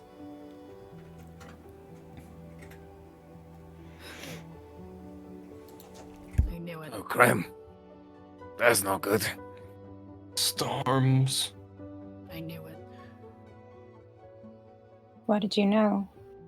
Honor is dead. Wait, like... the one? Like the Almighty, you knew God was dead. I've known it for a long time. I'm not surprised. How can a god be dead? As What does that mean? Nev says those words, honor is dead, I've known for a long time. There is a streak of light, a ribbon of bright cerulean light that streaks into the room, seen by everyone. Oh. It lands on the table. It takes the form of a man wearing a petticoat that comes down a little bit past his waist, buttons shining, collar up above almost to his ears, very fancy looking. Boots high up above his shins, almost to his knees. Sorry, a waistcoat. Yeah, a waistcoat, not a petticoat. Not wearing a petticoat. Nice. Yeah, not wearing a skirt. This is interesting. Yeah, no, wearing a skirt. No, sorry, a waistcoat. Yes. Sorry. And he stomps over, with no noise, over to Nev. And he starts prodding Nev in the chest with a finger. You're all stunned. Honor's not dead. You're wrong. What? How dare you? I've been watching you for weeks. I've been watching you for months. I've been behind you for so long, silent. I've been waiting, and everyone has told me not to make contact. I walked over the damn bridge myself, and I kept a lot of myself. I was strong, even though it was hard. And then you're going to say something like that? I'm honor, and I'm not dead, and that means that you're honor, and that means you're not dead. That's how that works. Life is him. Honor is him, and you have it. So you're being a jerk, Nev. You're being a real damn jerk. And to be so totally honest, your jaded, complicated relationship with all of the things around you is gonna ruin you, and you stop it. You stop it. And he prods you, and you feel like the most gentle, almost non-touch on your skin. I've had to put up with a lot of you moping around and making a scene for yourself, and you haven't been able to say the words yet, and it's getting annoying. It's getting so annoying because you know them, and you don't even want to say them, and I can tell, but you're gonna say them. You're gonna say them, and you're gonna like it, and you're gonna stop being such a mopey, storming cremhead. Stop it! Stop it now! Oh, the storms are you! I am Jezzael. And you could have learned that months ago if you didn't decide to be all sappy and sad and jaded, and you're being the worst. You're being the worst. Nev is just like, I don't know you. What do you mean months ago? You do know me. You never seen absolutely know me. Yes, you do. Every time you feel a breeze on your face that's a little bit more pleasant than you thought it was going to be, every time that the wind pushes the rain away from you, every single time that you are on the you're hopping into a sewer and you're like, wow, it doesn't smell so bad in here today. It's actually quite pleasant. The breeze must be going in the right direction. That's me. That's me. That's you have been so stubborn, and you're supposed to save the world. You're supposed to be the one that saves the world, because I went and talked to the eldest daughter, and she said to me, yeah, the humans are okay now, and I've got a good one. He's gonna save the world. And I said, well, I am going to go find a better human, and they're going to actually save the world, because you don't know as well as I do what honor looks like. And she said, bet. And now I'm here. You got picked, and you're being such a horse's ass about it. Be better. And then zip out of the room, turns into a ribbon of light, and shoots back up the stairs. Did you all see that, or am I hallucinating? Well, what is happening? Was that a little wind, Spren? What was that? I don't know. I didn't know honor was so little. Tiny? Yeah.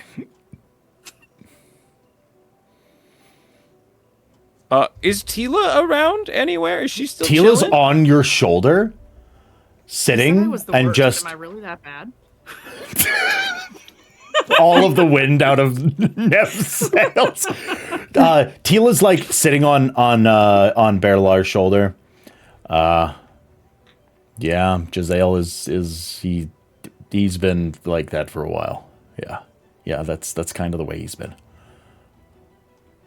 No. Wait, do you two know each other? Can I see Tila? Oh, you guys cannot wait, see. Yeah, no sorry. one else can see Tila yet. Sorry. Tila has not fine. revealed herself to anyone other than Berlar. And Nev She's went in the revealed herself. kitchen. Yeah. Yeah. No, yeah, Jazael's from I can explain it later. Yeah, no, okay. So, but Are you like, talking to the kind of mist like girl? you. Yeah, one sec. Like you? Like me, but a little bit more temperamental, a little more frustrating. Jazael is kind of like an axe hound with a bone. Gets a cork full of creme up their butt, and then has a real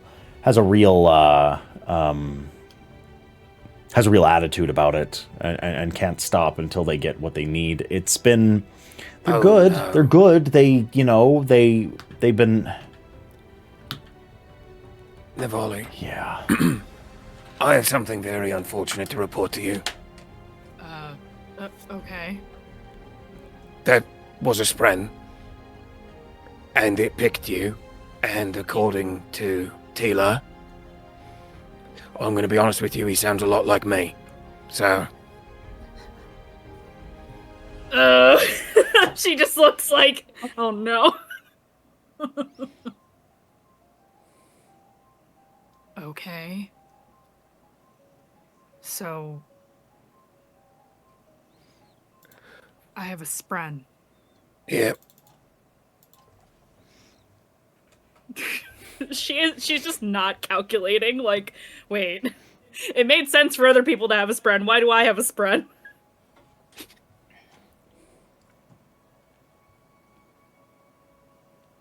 Well,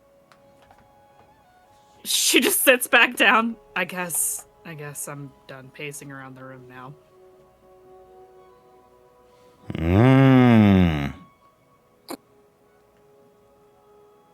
The wave. Did you see that? Yes. Do you know that other Spren? Yes. Oh, do you have like a card game or something? No. What? Was that the Spren we followed? I don't know, but he once beat me up really bad. Wait, like how? Like here? No. Or like... In my home.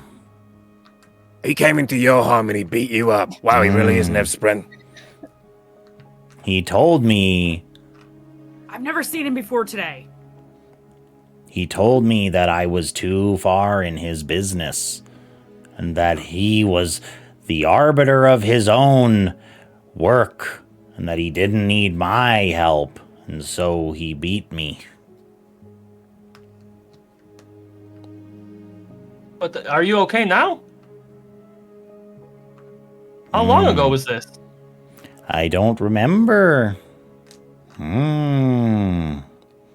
Long time?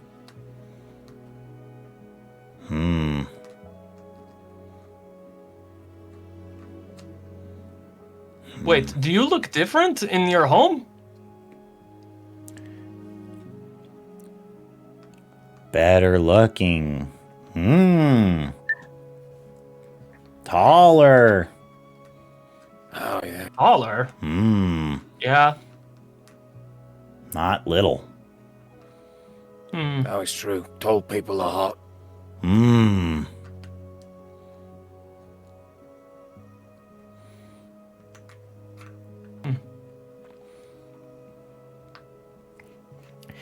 Wait, hold on, really quick. Taylor, can you read this? And Bear points at the dawn chant. You said you could read. Can you read this? Yeah, like just give me one sec. Let me get a chapter in or something. And Tila perches near the edge of the book and becomes visible to everyone. Standing at about like back. 8 inches tall, wearing that flowy hava, mist sort of like pouring out off of her and into Nev's lap. And looks down at the book.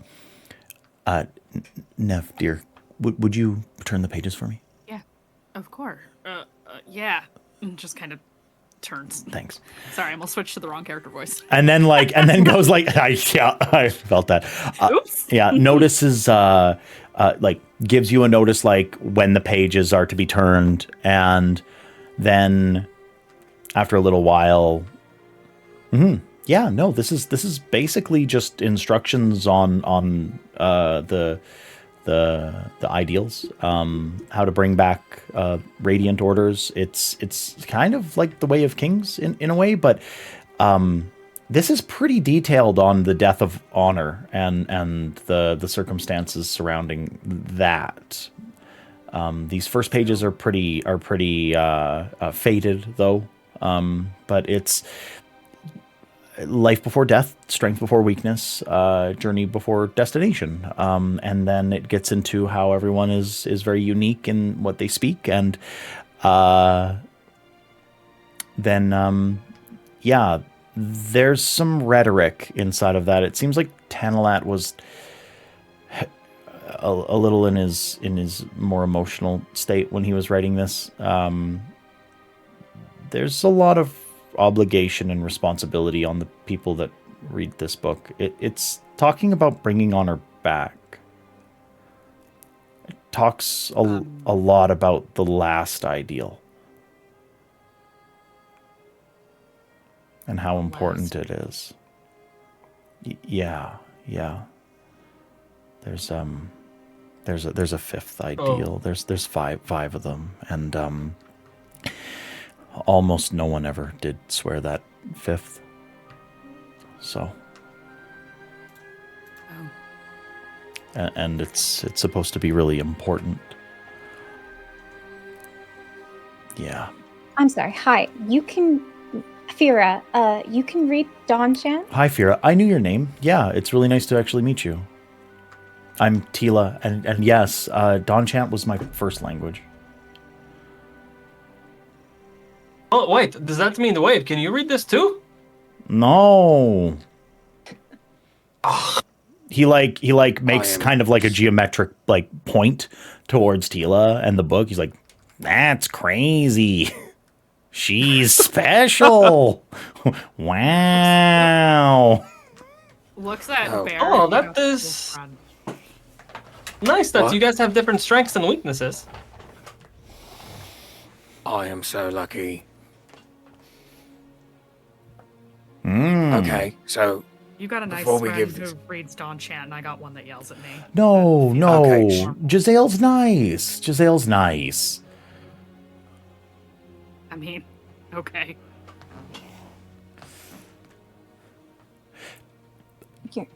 Funny, we got 2 arguments, one for being nice and one for being a beat up guy. So we'll see. I might have Okay, yeah, deserved no. it. Yeah, We don't I know. deserved it. Hmm. Why am I not surprised? Do you think they would lie to you? No, I don't know if they can lie. Which means Okay, that this maybe is- Nev's being bad. Hmm. Whatever. Okay. Okay, So clear this real book quick. talks about bringing honor back. Yeah. But your Shana said Honor's not dead. Honors. Tila like takes a couple of like little 6-inch mini person steps across the table and like pats Fira on the hand, on the safe hand. I was like, "Dear Honor's dead," and I think the sooner that we get ahead of that, the better. Because it's healthy to know. And I know that you worship the Almighty and the Stormfather. But Honor's been gone for a long time. And we're still alive. We're still thriving. People can still smile and love. It's just now we make our own way without him. And I know that's scary. I know it was for me when it happened. So you've spoken with? No, I'm sorry.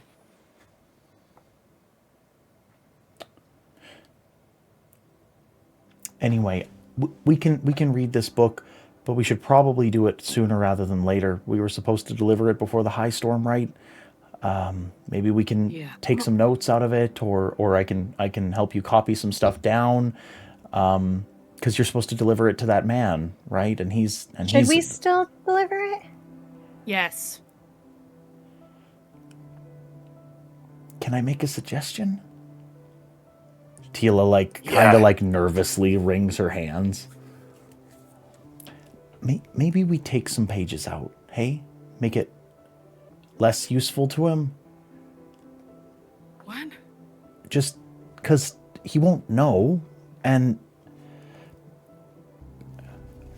the truth is a fickle thing, and it might be okay if he has less information that this book could provide. It's if he's just going to let it sit on a shelf, or I don't know. I just think there's a few passages in here that that man doesn't need. But it's up to you, all of you. Okay. I'm just making suggestions. I didn't steal the book. I wasn't the one that made the deal. This wasn't me. I'm just You're right, Tila. He wouldn't know. he just wouldn't know, and you know, it could have got damaged in the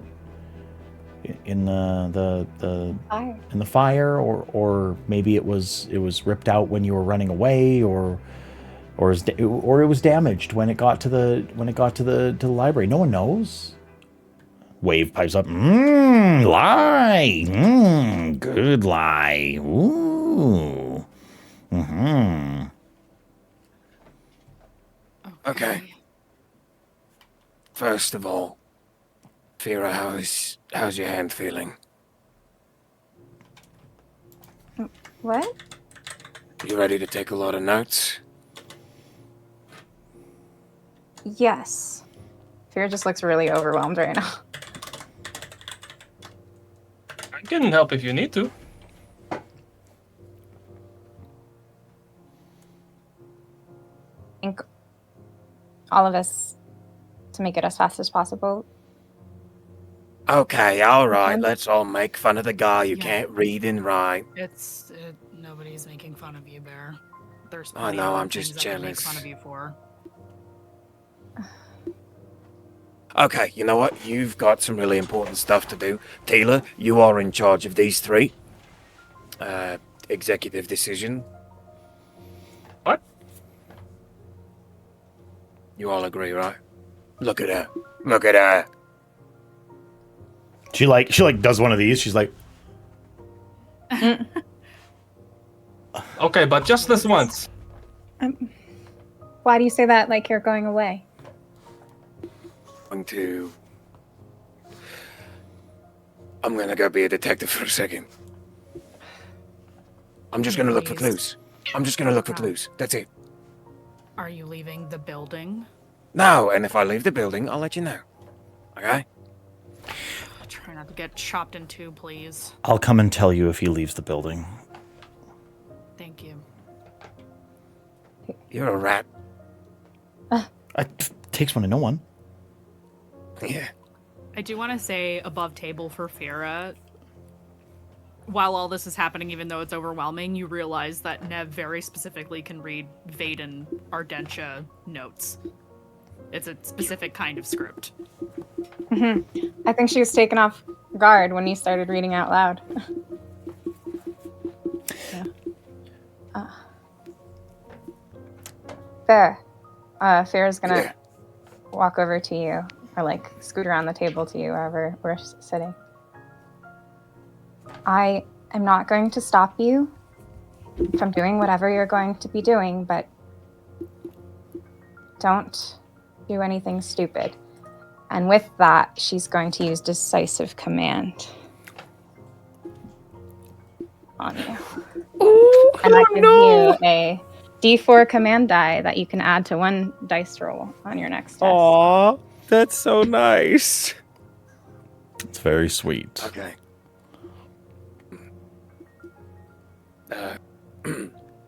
Yes, sir. I've seen him do it. Was it this one? Okay. Was it? Is it? Oh, Just good luck. I've seen a few. Just fine. Okay. Not that one. Oh. Not that one. No, the sprinkler is not a salute in the Alethi army. Folks, that's where we're going to take our human break. Oh my god. Yeah, it's been a little while. We had a very bombastic first half, and we'll be back in 10 minutes. So if you would stick around, see, what I'd like you to do truly is tell your mom, tell your dad, tell your sister, brother, tell your aunts and uncles, tell your local congressperson, tell your garbage collector, tell your local retail clerks, tell your tattoo artist, tell everybody that Another World Tabletop is live right now, telling Cosmere stories. We'll see you in 10 minutes, and we'll catch you on the flip flop. Bye-bye, everybody. We return. Did you tell your dog that we love them? I sure hope you did. That truly is the most important part of every session that we ever do on this channel, is that you tell your dog or cat or pet, bearded dragon, your goldfish, that we love them. So we are going to join Berlar as he walks out of the basement of Honor's Hold, and I'm actually starting in the basement. Okay, we'll start in the basement. And I'm gonna work my way. I'm gonna case this whole joint. Sure. What are you looking for? So basically, I am hoping to use my quarry as my seeked quarry to try and find any evidence or anything that might be in this room or the rest of the building relating to this guy. And for the people at home, what does Seek Quarry do? Seek quarry. So you choose a character to be your quarry, either one that you've been watching for a minute or one that you are familiar with. And it gives you advantage on finding them, attacking them, or studying their habits and behaviors. I would like you to roll me a I would say deduction for this one. Deduction. At advantage. At advantage.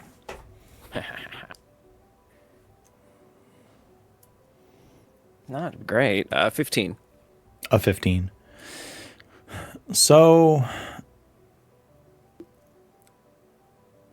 you start searching the basement. You start looking into the corners, pulling apart boxes. You find your typical the stuff that you would find in any basement in Kholinar. You find like creme scrapers and gloves. You find things like cloaks for going out in the rain, and you find some extra.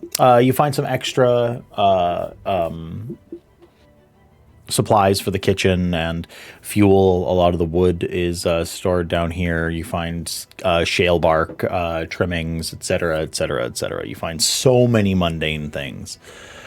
There is only one thing of real consequence that you find down in the basement, and it is the.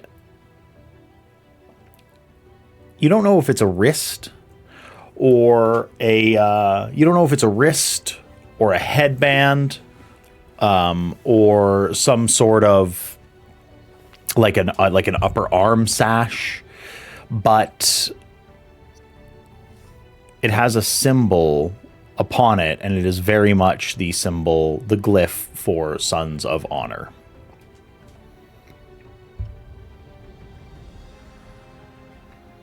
Oh, I'll keep it. Yeah. And then I guess I will work my way upstairs and prepare to be yelled at again.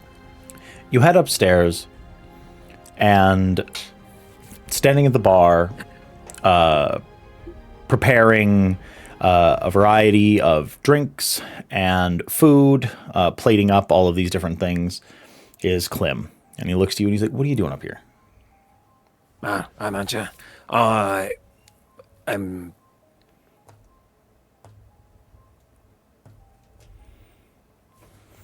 Snooping, I got nothing. Snooping around, looking for evidence. Yeah, no.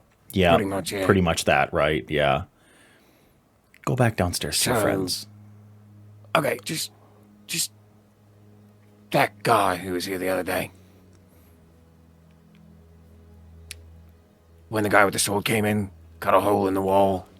How do you know about that? I was here. The guy who just came downstairs and talked to me and told me that he couldn't kill me or put me in jail or whatever because he's not constabularized or something. Threatened you.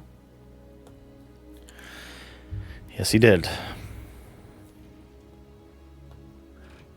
And the guy you were with. What about him? What's his name? I'm not telling you. Why? For the exact same reasons why Nev didn't want to tell me anything. I report to people that would absolutely have my head if I was to give up any secrets, and I've already taken some of the most ultimate risks of my entire life by allowing you to even be here, especially with what's in your possession. So I'm not giving you any names, people, locations, details, or anything else. I can't. You want to play detective? Go somewhere else. Okay. When I kill him, is that going to be okay with you? Klim takes a second. He turns around for a moment towards the kitchen to let his cat in. Oh, I love this little thing. Come here, you little... It's like, yes, this is Squishalar. But no, He looks to you for a moment.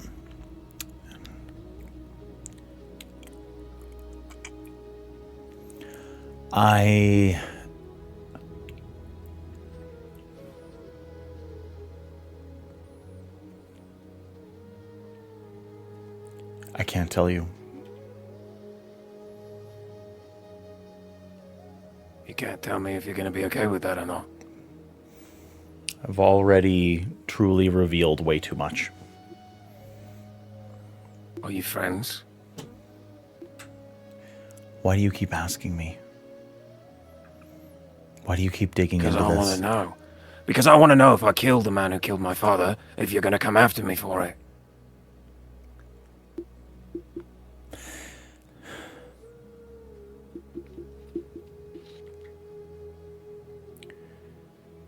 You know they watch you, right? You understand. People love to watch me. It's... You've never gotten too close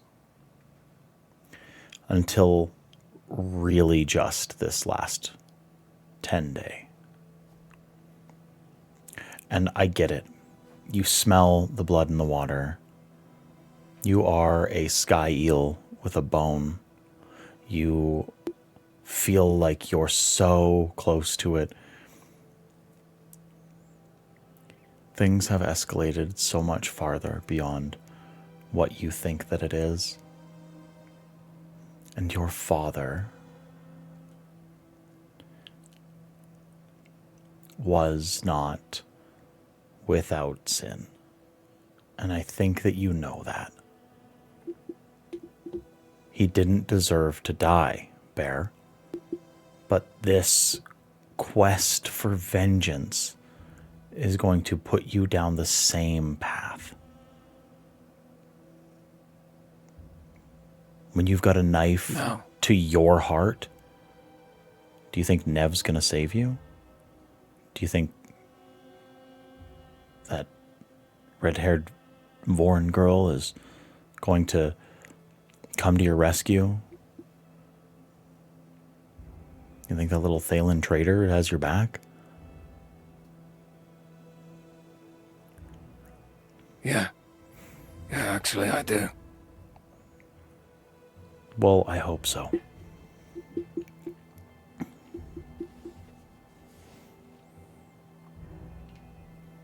I mean, I guess I've been wrong there before, so what do I know? Right?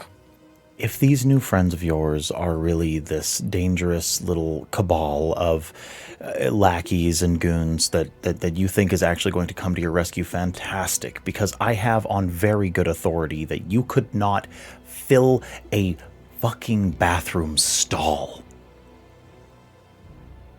with the people that would actually come and help you.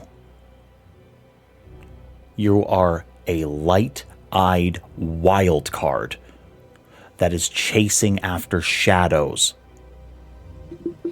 You have everything to lose. Your mom is at home. Your sisters are at home. All of your cousins, little Herdaz needs you.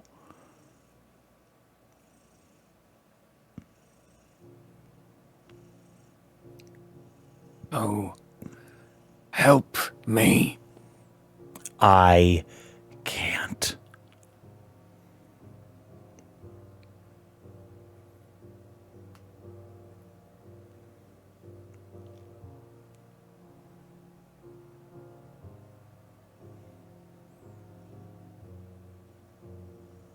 Okay. I've already helped you.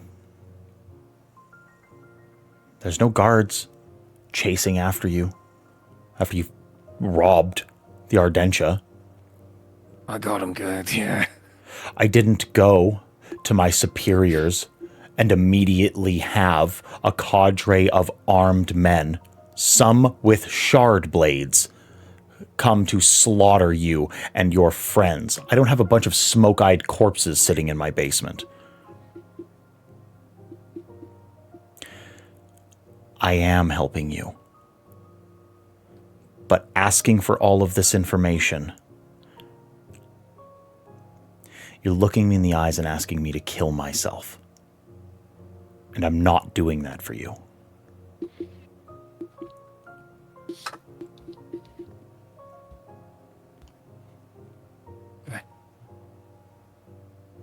I can see that I have asked for too much already.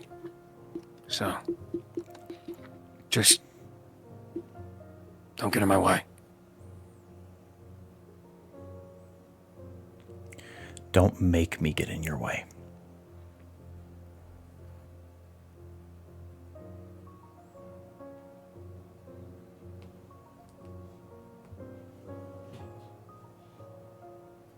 And Bear grabs the drinks and whatever food he has prepared, and walks back down to his friends. And just, to get the last word in, because he's a real son of a bitch, he looks over his shoulder and he goes, Just so you know, I would have died for you. and keeps going.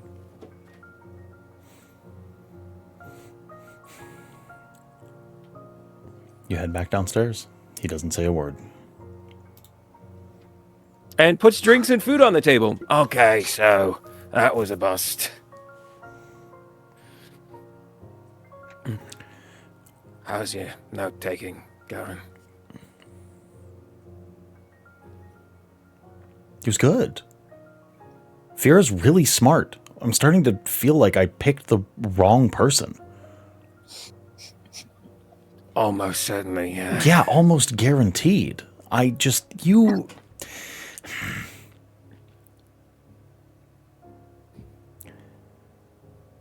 You are the most frustrating, charming, thick-headed,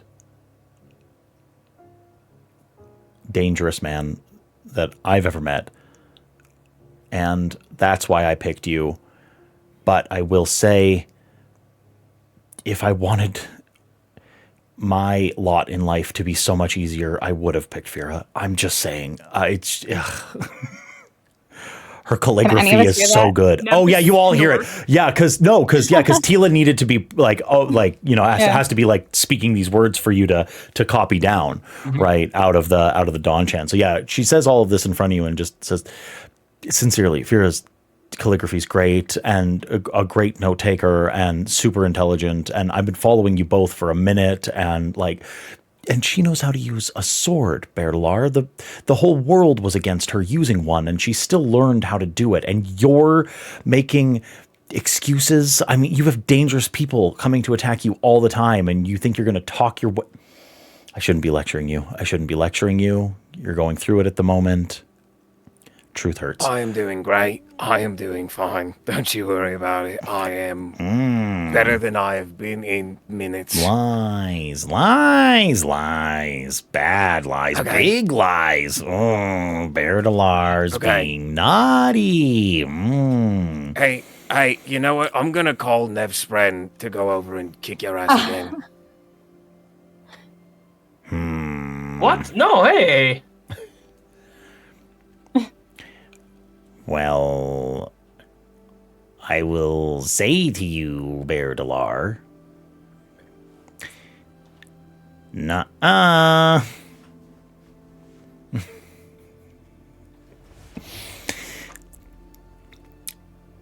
You all sit, have a meal, try to decompress from the harrowing reality of the past week and a half.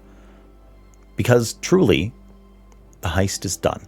The book is in your possession, and at the end of the day, there's a very large sack of spheres waiting for you as soon as you turn in this book. To be frank, it is a life-changing amount of money. Those were bromes that he offered. Those were big emerald bromes, probably to the tune of a few hundred marks. More than some people make in a year, to be split up between you all. So, as you sit here, translating the book, you stay up, night falls, the rain starts to come down a little harder. The high storm is coming, and here in Kholinar, a little to the north, the rains bring cold. The basement starts to feel damp. Starts to feel a little claustrophobic.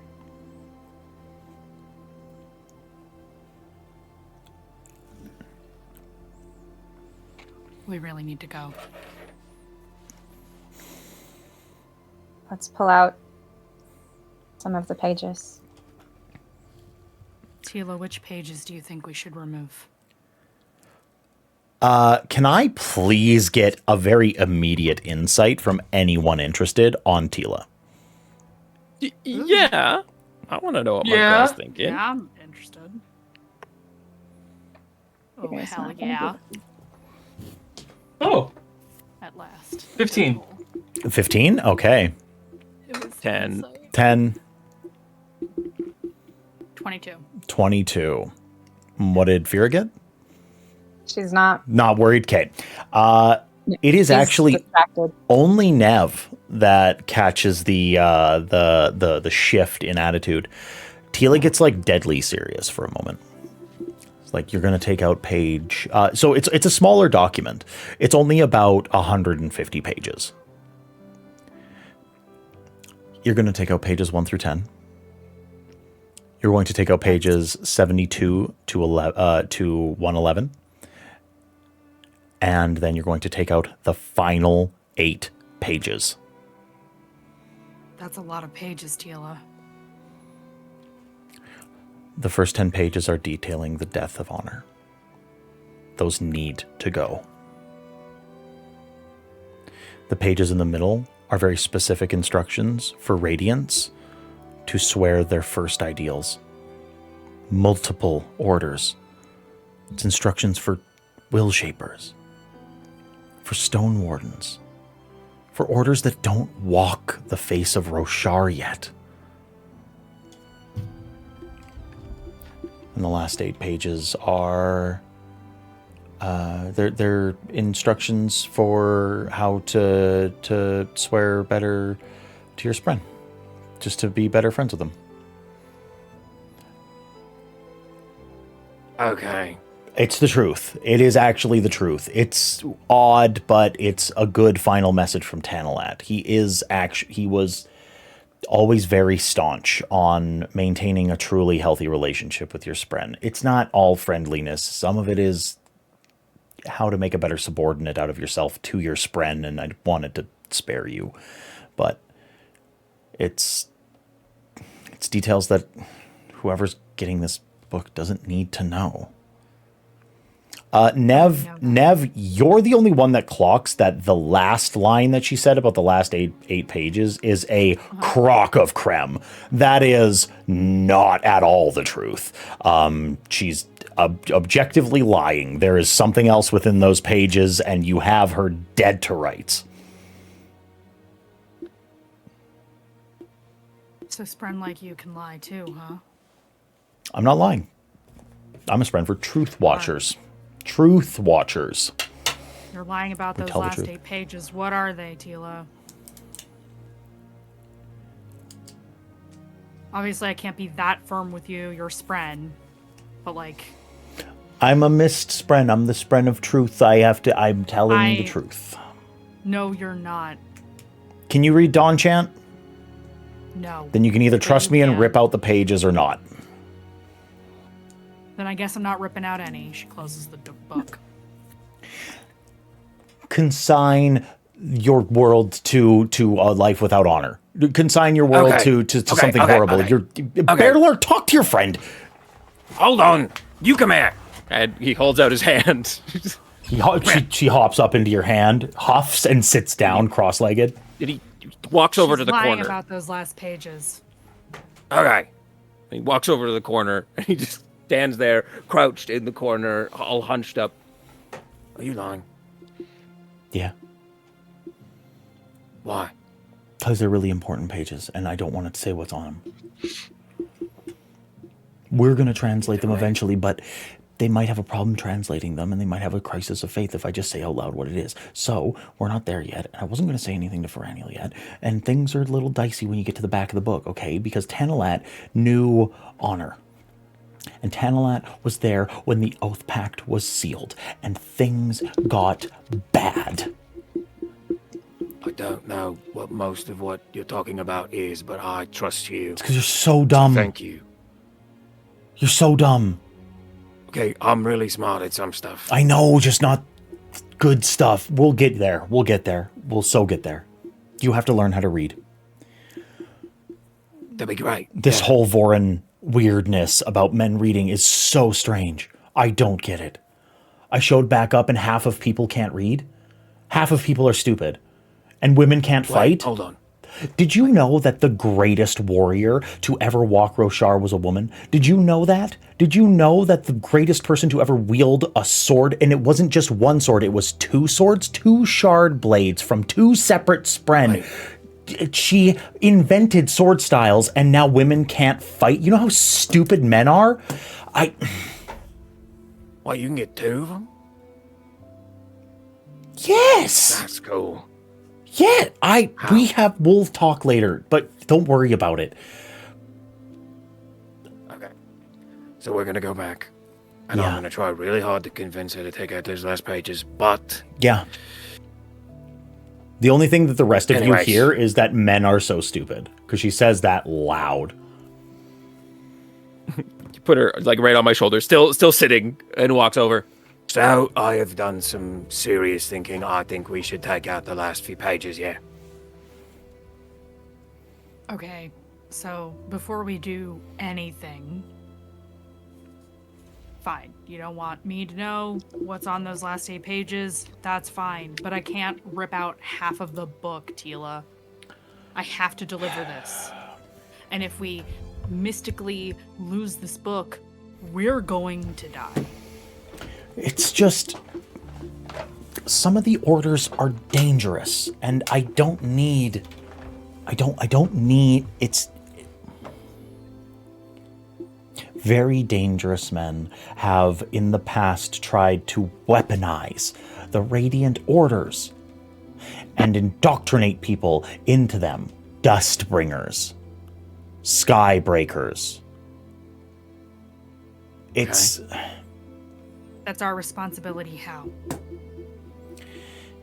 Did you not listen to your Spren? You should listen more to your Spren. Yeah, I've never seen it before today. You humans are supposed to be better. You betrayed us. And you'll remember that soon. So I'm going out on a limb by even helping you with this. Who am I? I am thousands of years old. I've been around for so storming long. I've met the Stormfather. And you think that I don't know best. And frankly, I am a piece of God. And you're being obstinate. Okay. If you don't think that it's your... If you don't think that it's right, that's okay. You're allowed to have that opinion. Or so I'm told. But I am not that Skybreaker. I am not your enemy. If you put these pages into the hands of someone with foul intent, people will die. Wait, hold on. Quick thought. You fear you might want to put some earmuffs on for what I'm about to say? I don't know if you want to hear this. Go on. What if we just kill him? What? I had a totally different idea, but No. Yeah, no, we get the spheres, right? And then we just kill him. What's the first ideal, Bertalar? no. I don't know. Life before death. I mean, he's old. Let him go. He's had a life. What are you talking? No. You're being mad. You're being mad. Well, I'm just saying. If you think it's a bad idea for him to have stuff... Can we change what it says? Change what says. Well, rather than rip out the pages, because you don't want to rip out the pages because you say that he's going to notice. Doctor the Are documents. any of you well versed in forgery? I'm not. That's illegal. Really, Bear, we just did the heist and you're gonna say that it's illegal? I was a joke. Hmm. Maybe not the best time. I'm not in the mood, Bear. Yep. Tila, you can pick 3 pages that I will rip out. Show me which 3. I can't rip out half the book, Tila. I need this. Hmm. And if Nev nobody is can read right. Enchant, Nev is right. What about like 5 pages? Maybe we watch him. We check where he goes and where he takes the book. how do we know that he has ill intent? Sure, he's greedy, but maybe he doesn't even know what it's for. We don't know. Yeah, but it's like it doesn't matter if the child knows if it's a bomb or not. You don't give them a bomb. Okay, we don't like killing him. I get that. What if we just tie him up, No. put him in a deep dark hole somewhere? No. Can we make we have a copy of it? Is like the thing is, we don't want him to have all of the information. So I like that Nev, the compromise of removing some pages but not all of it. But probably we need to make him think that he wins. That we're not gonna do anything else afterwards. He needs to not suspect that we might follow him or try to interfere more. I still think this is a trap to begin with. We're gonna turn it in, and then he's not gonna want any loose ends. Okay, None then of we you beat were him up even and... supposed to be there on that day. This was supposed to be my job. Wait. I have a brilliant idea. There was a fire, right? Right? Everyone knows there was a fire. Okay. So what if we just Burn some light a of fire, throw it in there, and then pull it out and dust it off really quick, and hope that the right stuff gets banned? Wouldn't it be better to just dust some coal on it? Some ash on it? Well, it was hidden with that heat fabrial. You could say it went off. And you want the front and the back gone, right, Tila? Those are the big ones. Those are the big ones, yeah. I would say the back more than the front. Nev looks very distrustful of Tila right now because she lied to her and didn't tell her what it meant, actually. I don't like this. Let's just tear out the last 8 pages. I'll call it. I'm making this call. And she's gonna open the book. Can I get a persuasion from Nev? I'm the least Or intimidation? charismatic person at the table. I'll take intimidation. Yeah. That's a little better. Okay. That's a 19. A 19. Tila stands up on Bear's shoulder, hops up on top of his head for no other purpose than to appear taller, points at Nev. All 8. All right. And she will very carefully. Do you want me to roll for like a sleight of hand kind of deal? You Kind of have falls under my expertise. you have expertise in thievery, right? Yeah. I wouldn't bother. You're used to like slicing pages out I of very things and like, carefully- yeah, you have the tools for it. You've got like scalpels for like removing. I don't use blades though. I am very gently tearing these pages out Okay. because they need to look like they've been. Yeah, no, for sure. Yeah, you tear them out. That's not a problem. I'd say with the expertise, no roll necessary. I will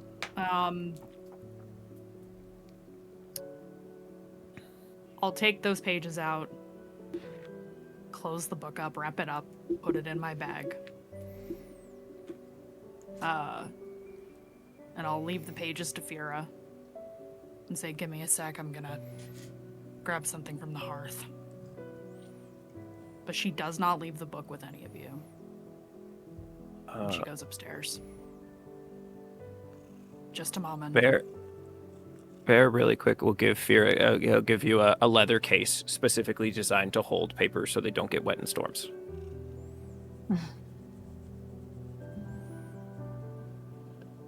Is Clem there when I go upstairs? Clem's upstairs doing like whatever the end of night cleanup would have been for closing out at a regular time, like later in the evening. Mm-hmm. Do you have any charcoal or ash? Just a little. Why? Because I like to do arts and crafts. Don't ask me stupid questions.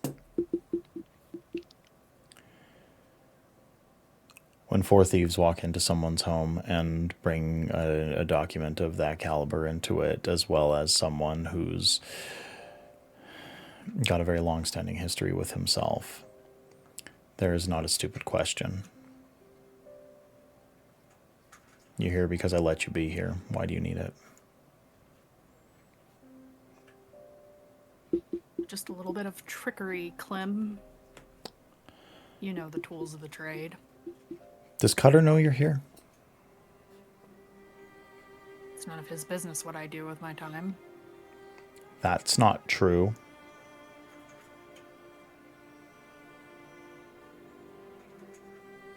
Do we have a problem, Clem? Do we?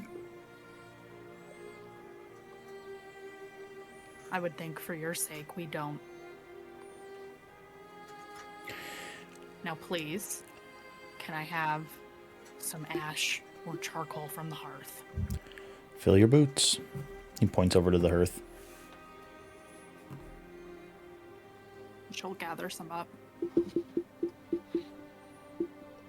Just a little bit. Yeah, you grab a handful of ash and charcoal. Yeah. Unless he stops me, I go back downstairs. He doesn't stop you. You head back down. She gets in the basement. I hate that guy.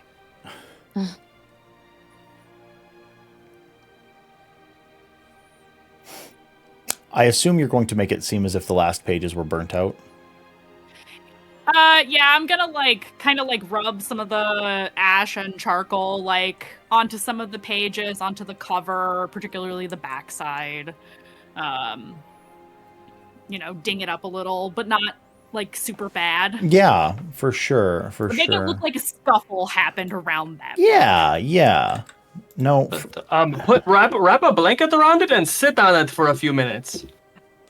That way it'll be a little weirded, but you won't put too much pressure on it.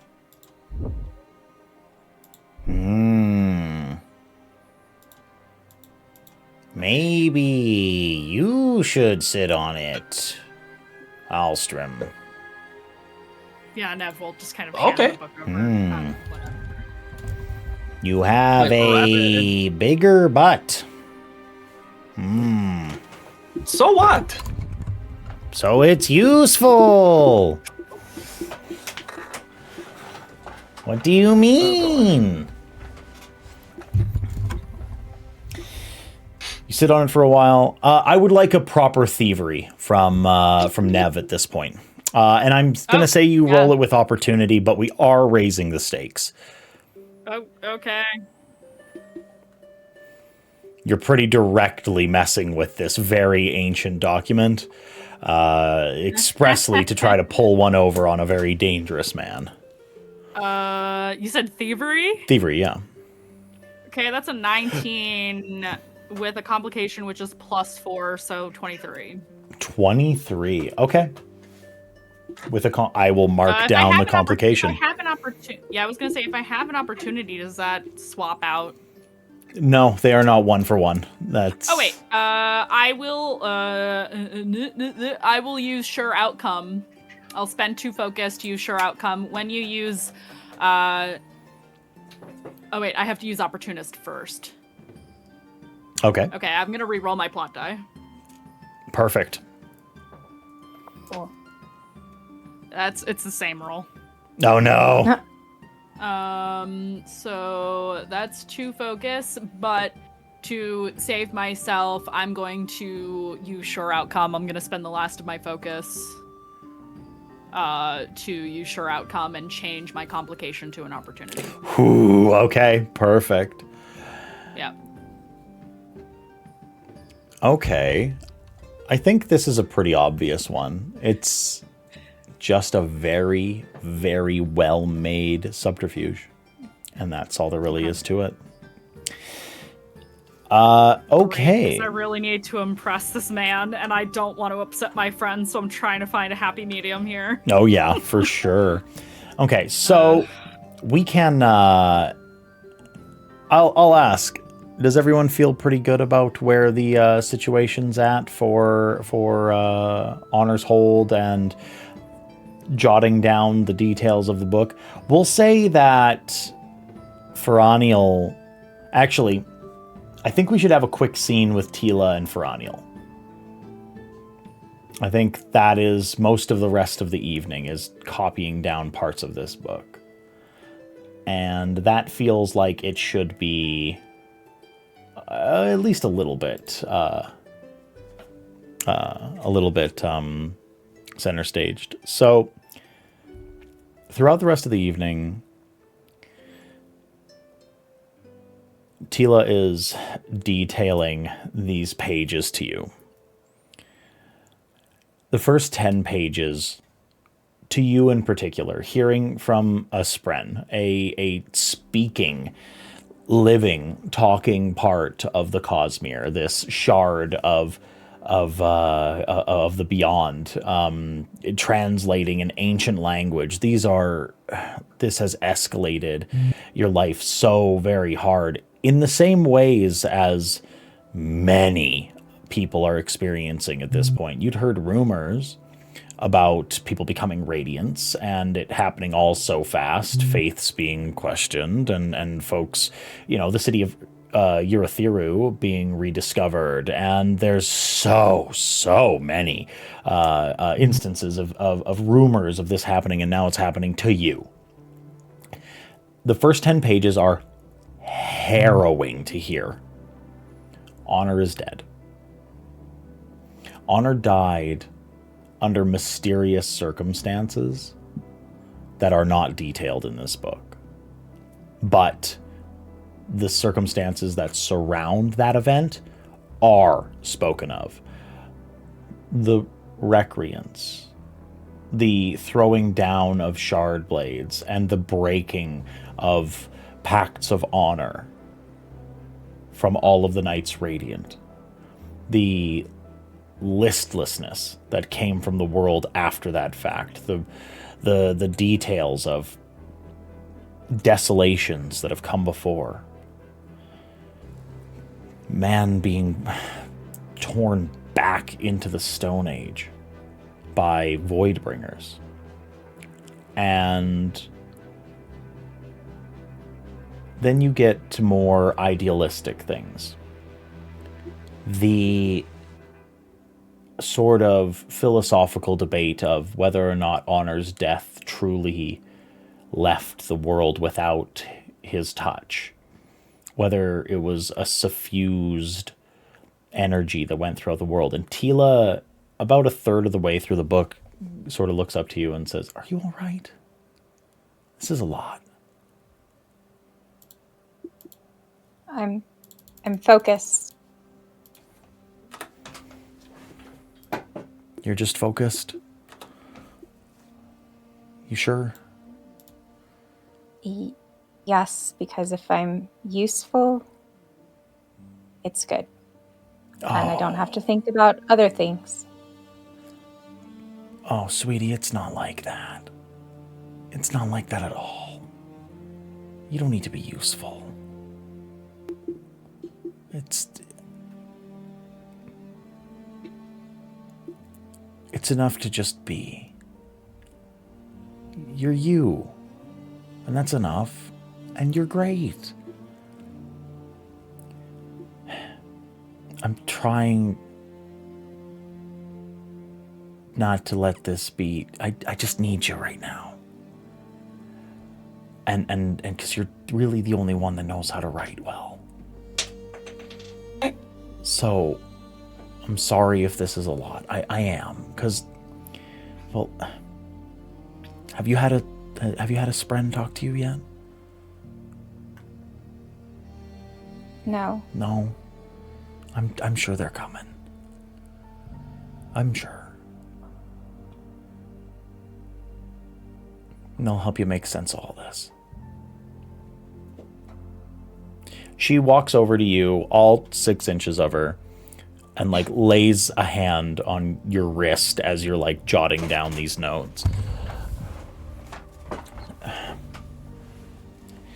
What do you want to be?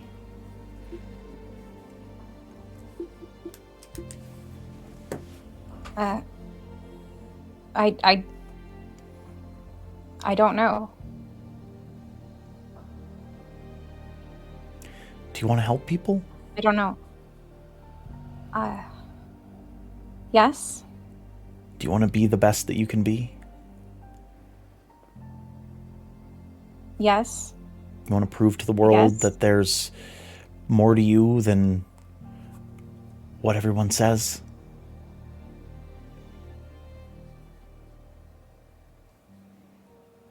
Yes. I'm questioning a lot right now, though, so I don't know. I've been around for a really long time, and I held on to a lot of my memories when I came across, mostly because of my sibling. But it was never honor that made people incredible. He just helped. But it was never him. It's always what's in your heart. And it's always what's in your mind. It's your spirit.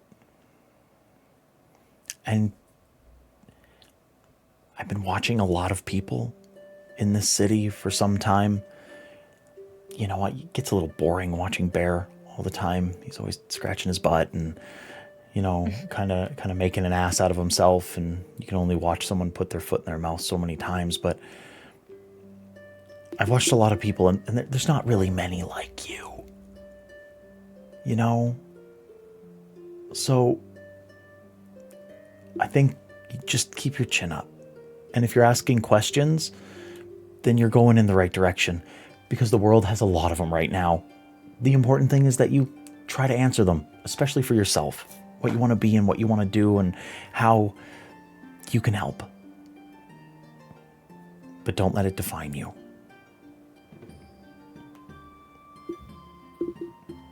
Just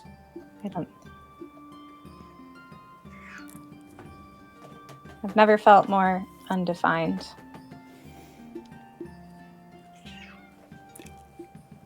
Creme starts as a big wet lump, and maybe you're just creme right now, waiting to be turned into something awesome. You know?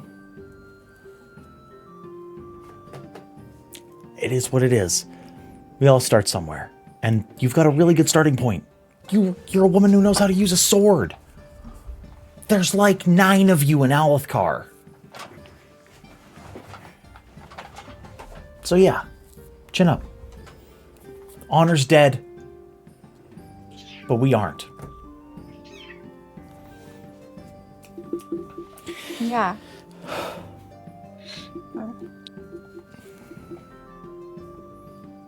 We should get back to it, right? Yeah, I suppose. She taps you one more time on the wrist. Hey, just so you know, it sucked for me too. That was Dad. You know? So that was sucky for me a lot.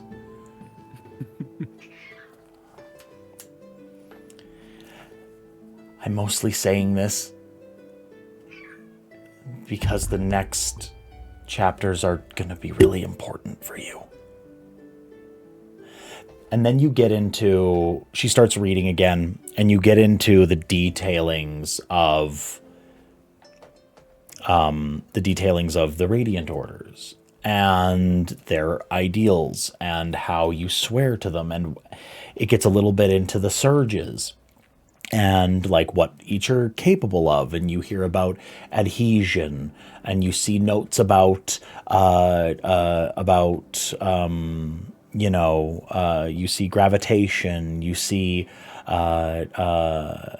creation, you see illumination, and all of these different surges, and your mind is racing. You see all these spren that are attached to them. High spren for the Skybreakers. You see honor spren for Windrunners. You read about the cryptic spren for the Lightweavers, and peak spren for the Stone Wards, and it's just all so much. And then on the page starting for Else Callers, you see a detailed drawing, just like in every other chapter, of the spren. It was like craggy molten rock for peak spren. It was tall, geometric shaped men for cryptics. And you look at this and you see ink spren. There's a little detailed drawing of a translucent man, all covered in pearlescent, ever-shifting colors atop an inky surface. And as Fira looks at the page and looks to the page and looks to the page, can I please get you to make a discipline roll?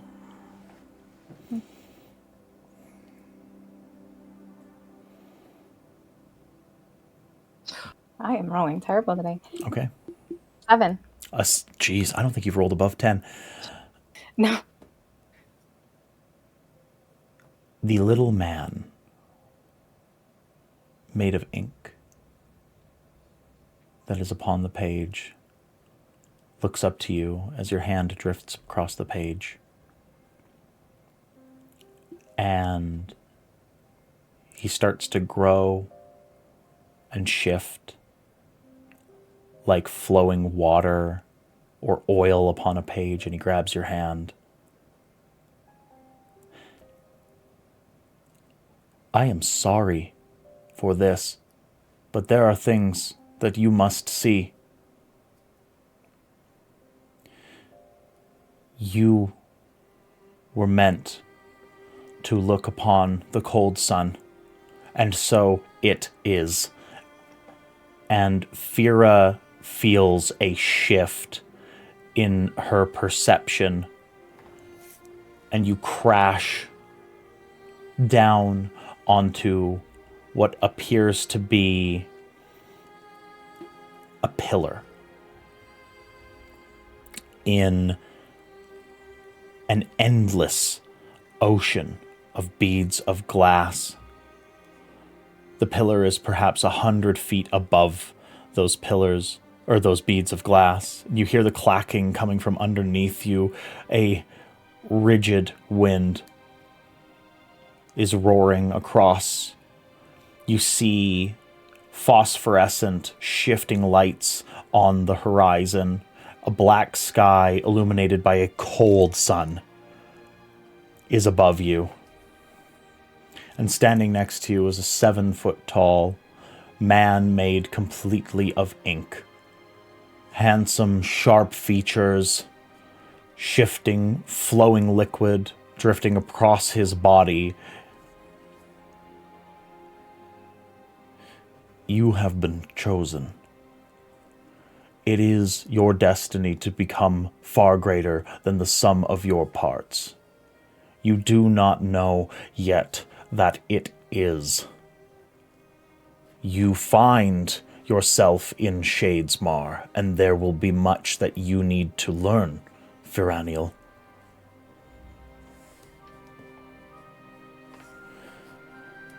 Take my hand. She will, automatically, not thinking about it. Your life is about to become very hard. and I have taken a great risk to become bound to you. My brothers and sisters scorn me, and you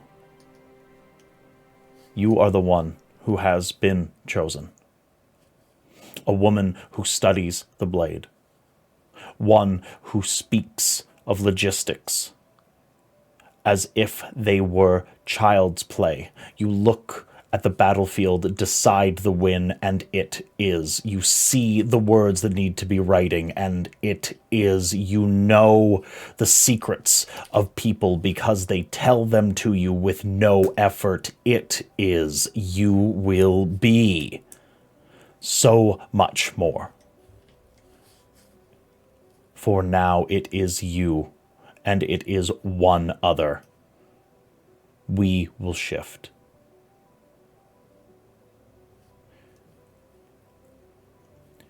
This will not be comfort.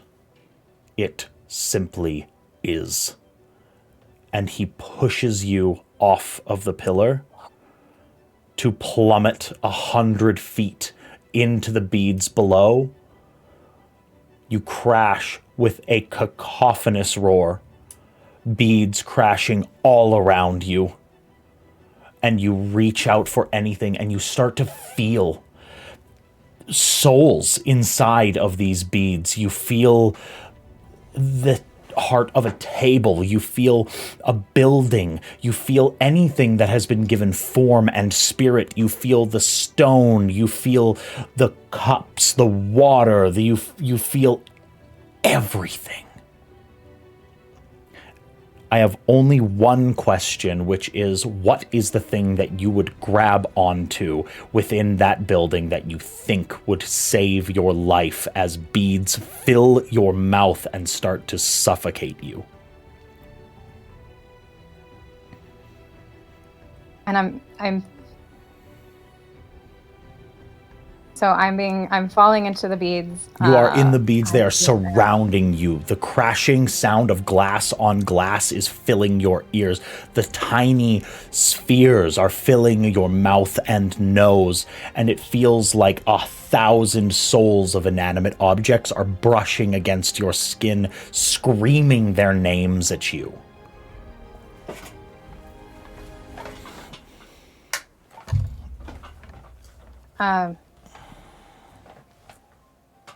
Does she find anything that feels like a book or a story? Yes. She's feeling around. You feel around, you want a book.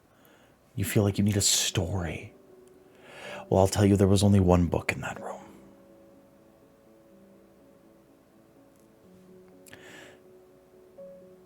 I would like a discipline roll with raised stakes.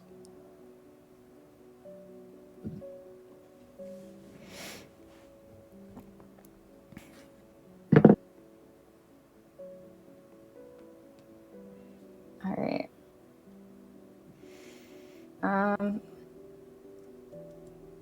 So that is a opportunity on the stakes, and that's a 18 on the die. With an 18, and with that opportunity, your hand swishes and moves and struggles through the glass, and you're sifting, and your fingers finally find a bead, and it's glowing. It's old, it's ancient, you feel its spirit, and it talks to you.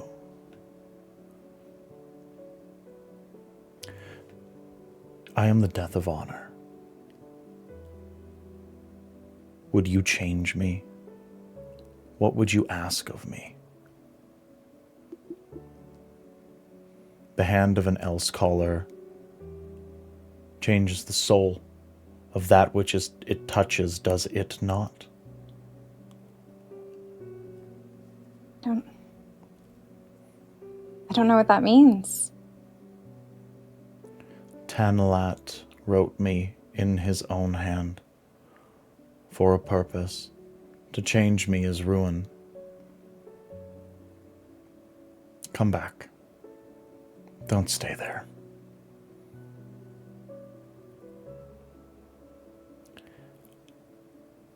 And Fira,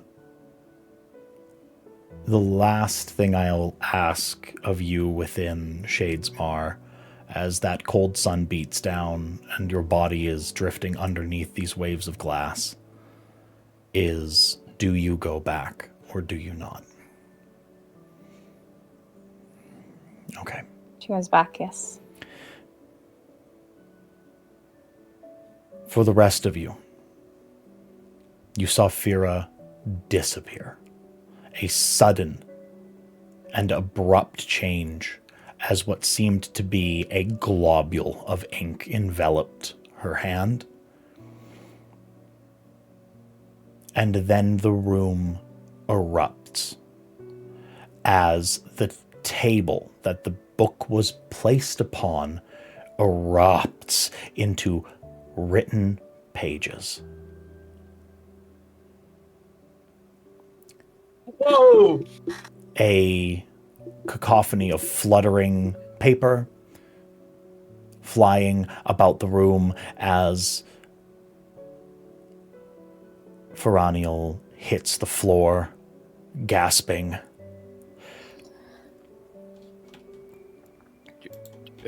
Bear immediately runs over and is like, yeah, Neb is right over you. Would I have recognized what happened? Alstrom has a pretty damn good idea of what just happened, yes. Run up. With Bear, we probably run up at the same time. Yeah. Are you okay? Is everything okay? Are you alright?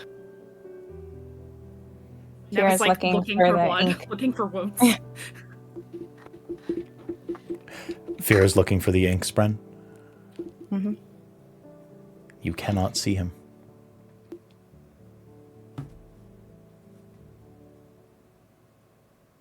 What the storms was that? Are you okay? I think so. You, How long was she gone? You vanished. About 3 minutes. There was a cold sun and souls and a sea of spheres, and You saw it too? you've seen it? Shades There was one time I was messing around with Wave, but for the briefest of moments, I was in another place, like you described. Yeah. Yeah. Where did that ink man go? Ink Man? You saw Spren. Yes. Yes. I have so many questions.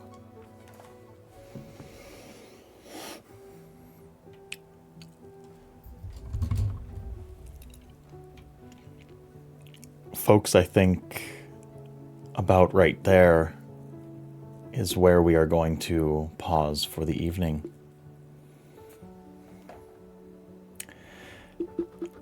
Hi, everyone. Hello, audience at home. Hello, folks. Hi. We're in another world, and that's a wrap on 2025 this year.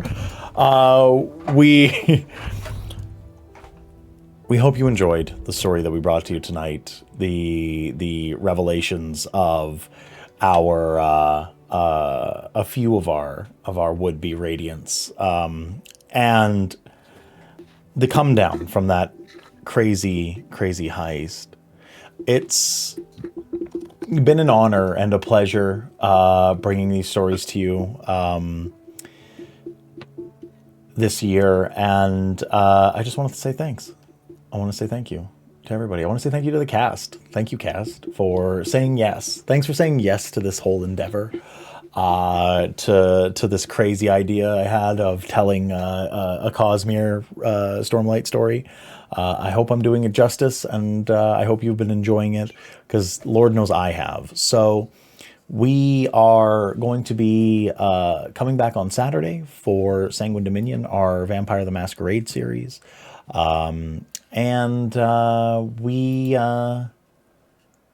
We had the best time tonight. Who's live? T-Pain's live, but he doesn't love us anymore. So Yep.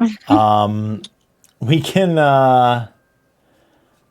can take a peek. Robert's live. Robert's live. We love Robert. Yeah, he's actually live too. So yeah, Daniel we'll go. the DM is live. I mean, we love Robert. we do. We really do. We love what he does. He was so sweet to me during PAX. I like hitting people that I know. I'll tell you that. Yeah, I feel that 100%. Yeah, if I can. Oh, excuse you. There we go.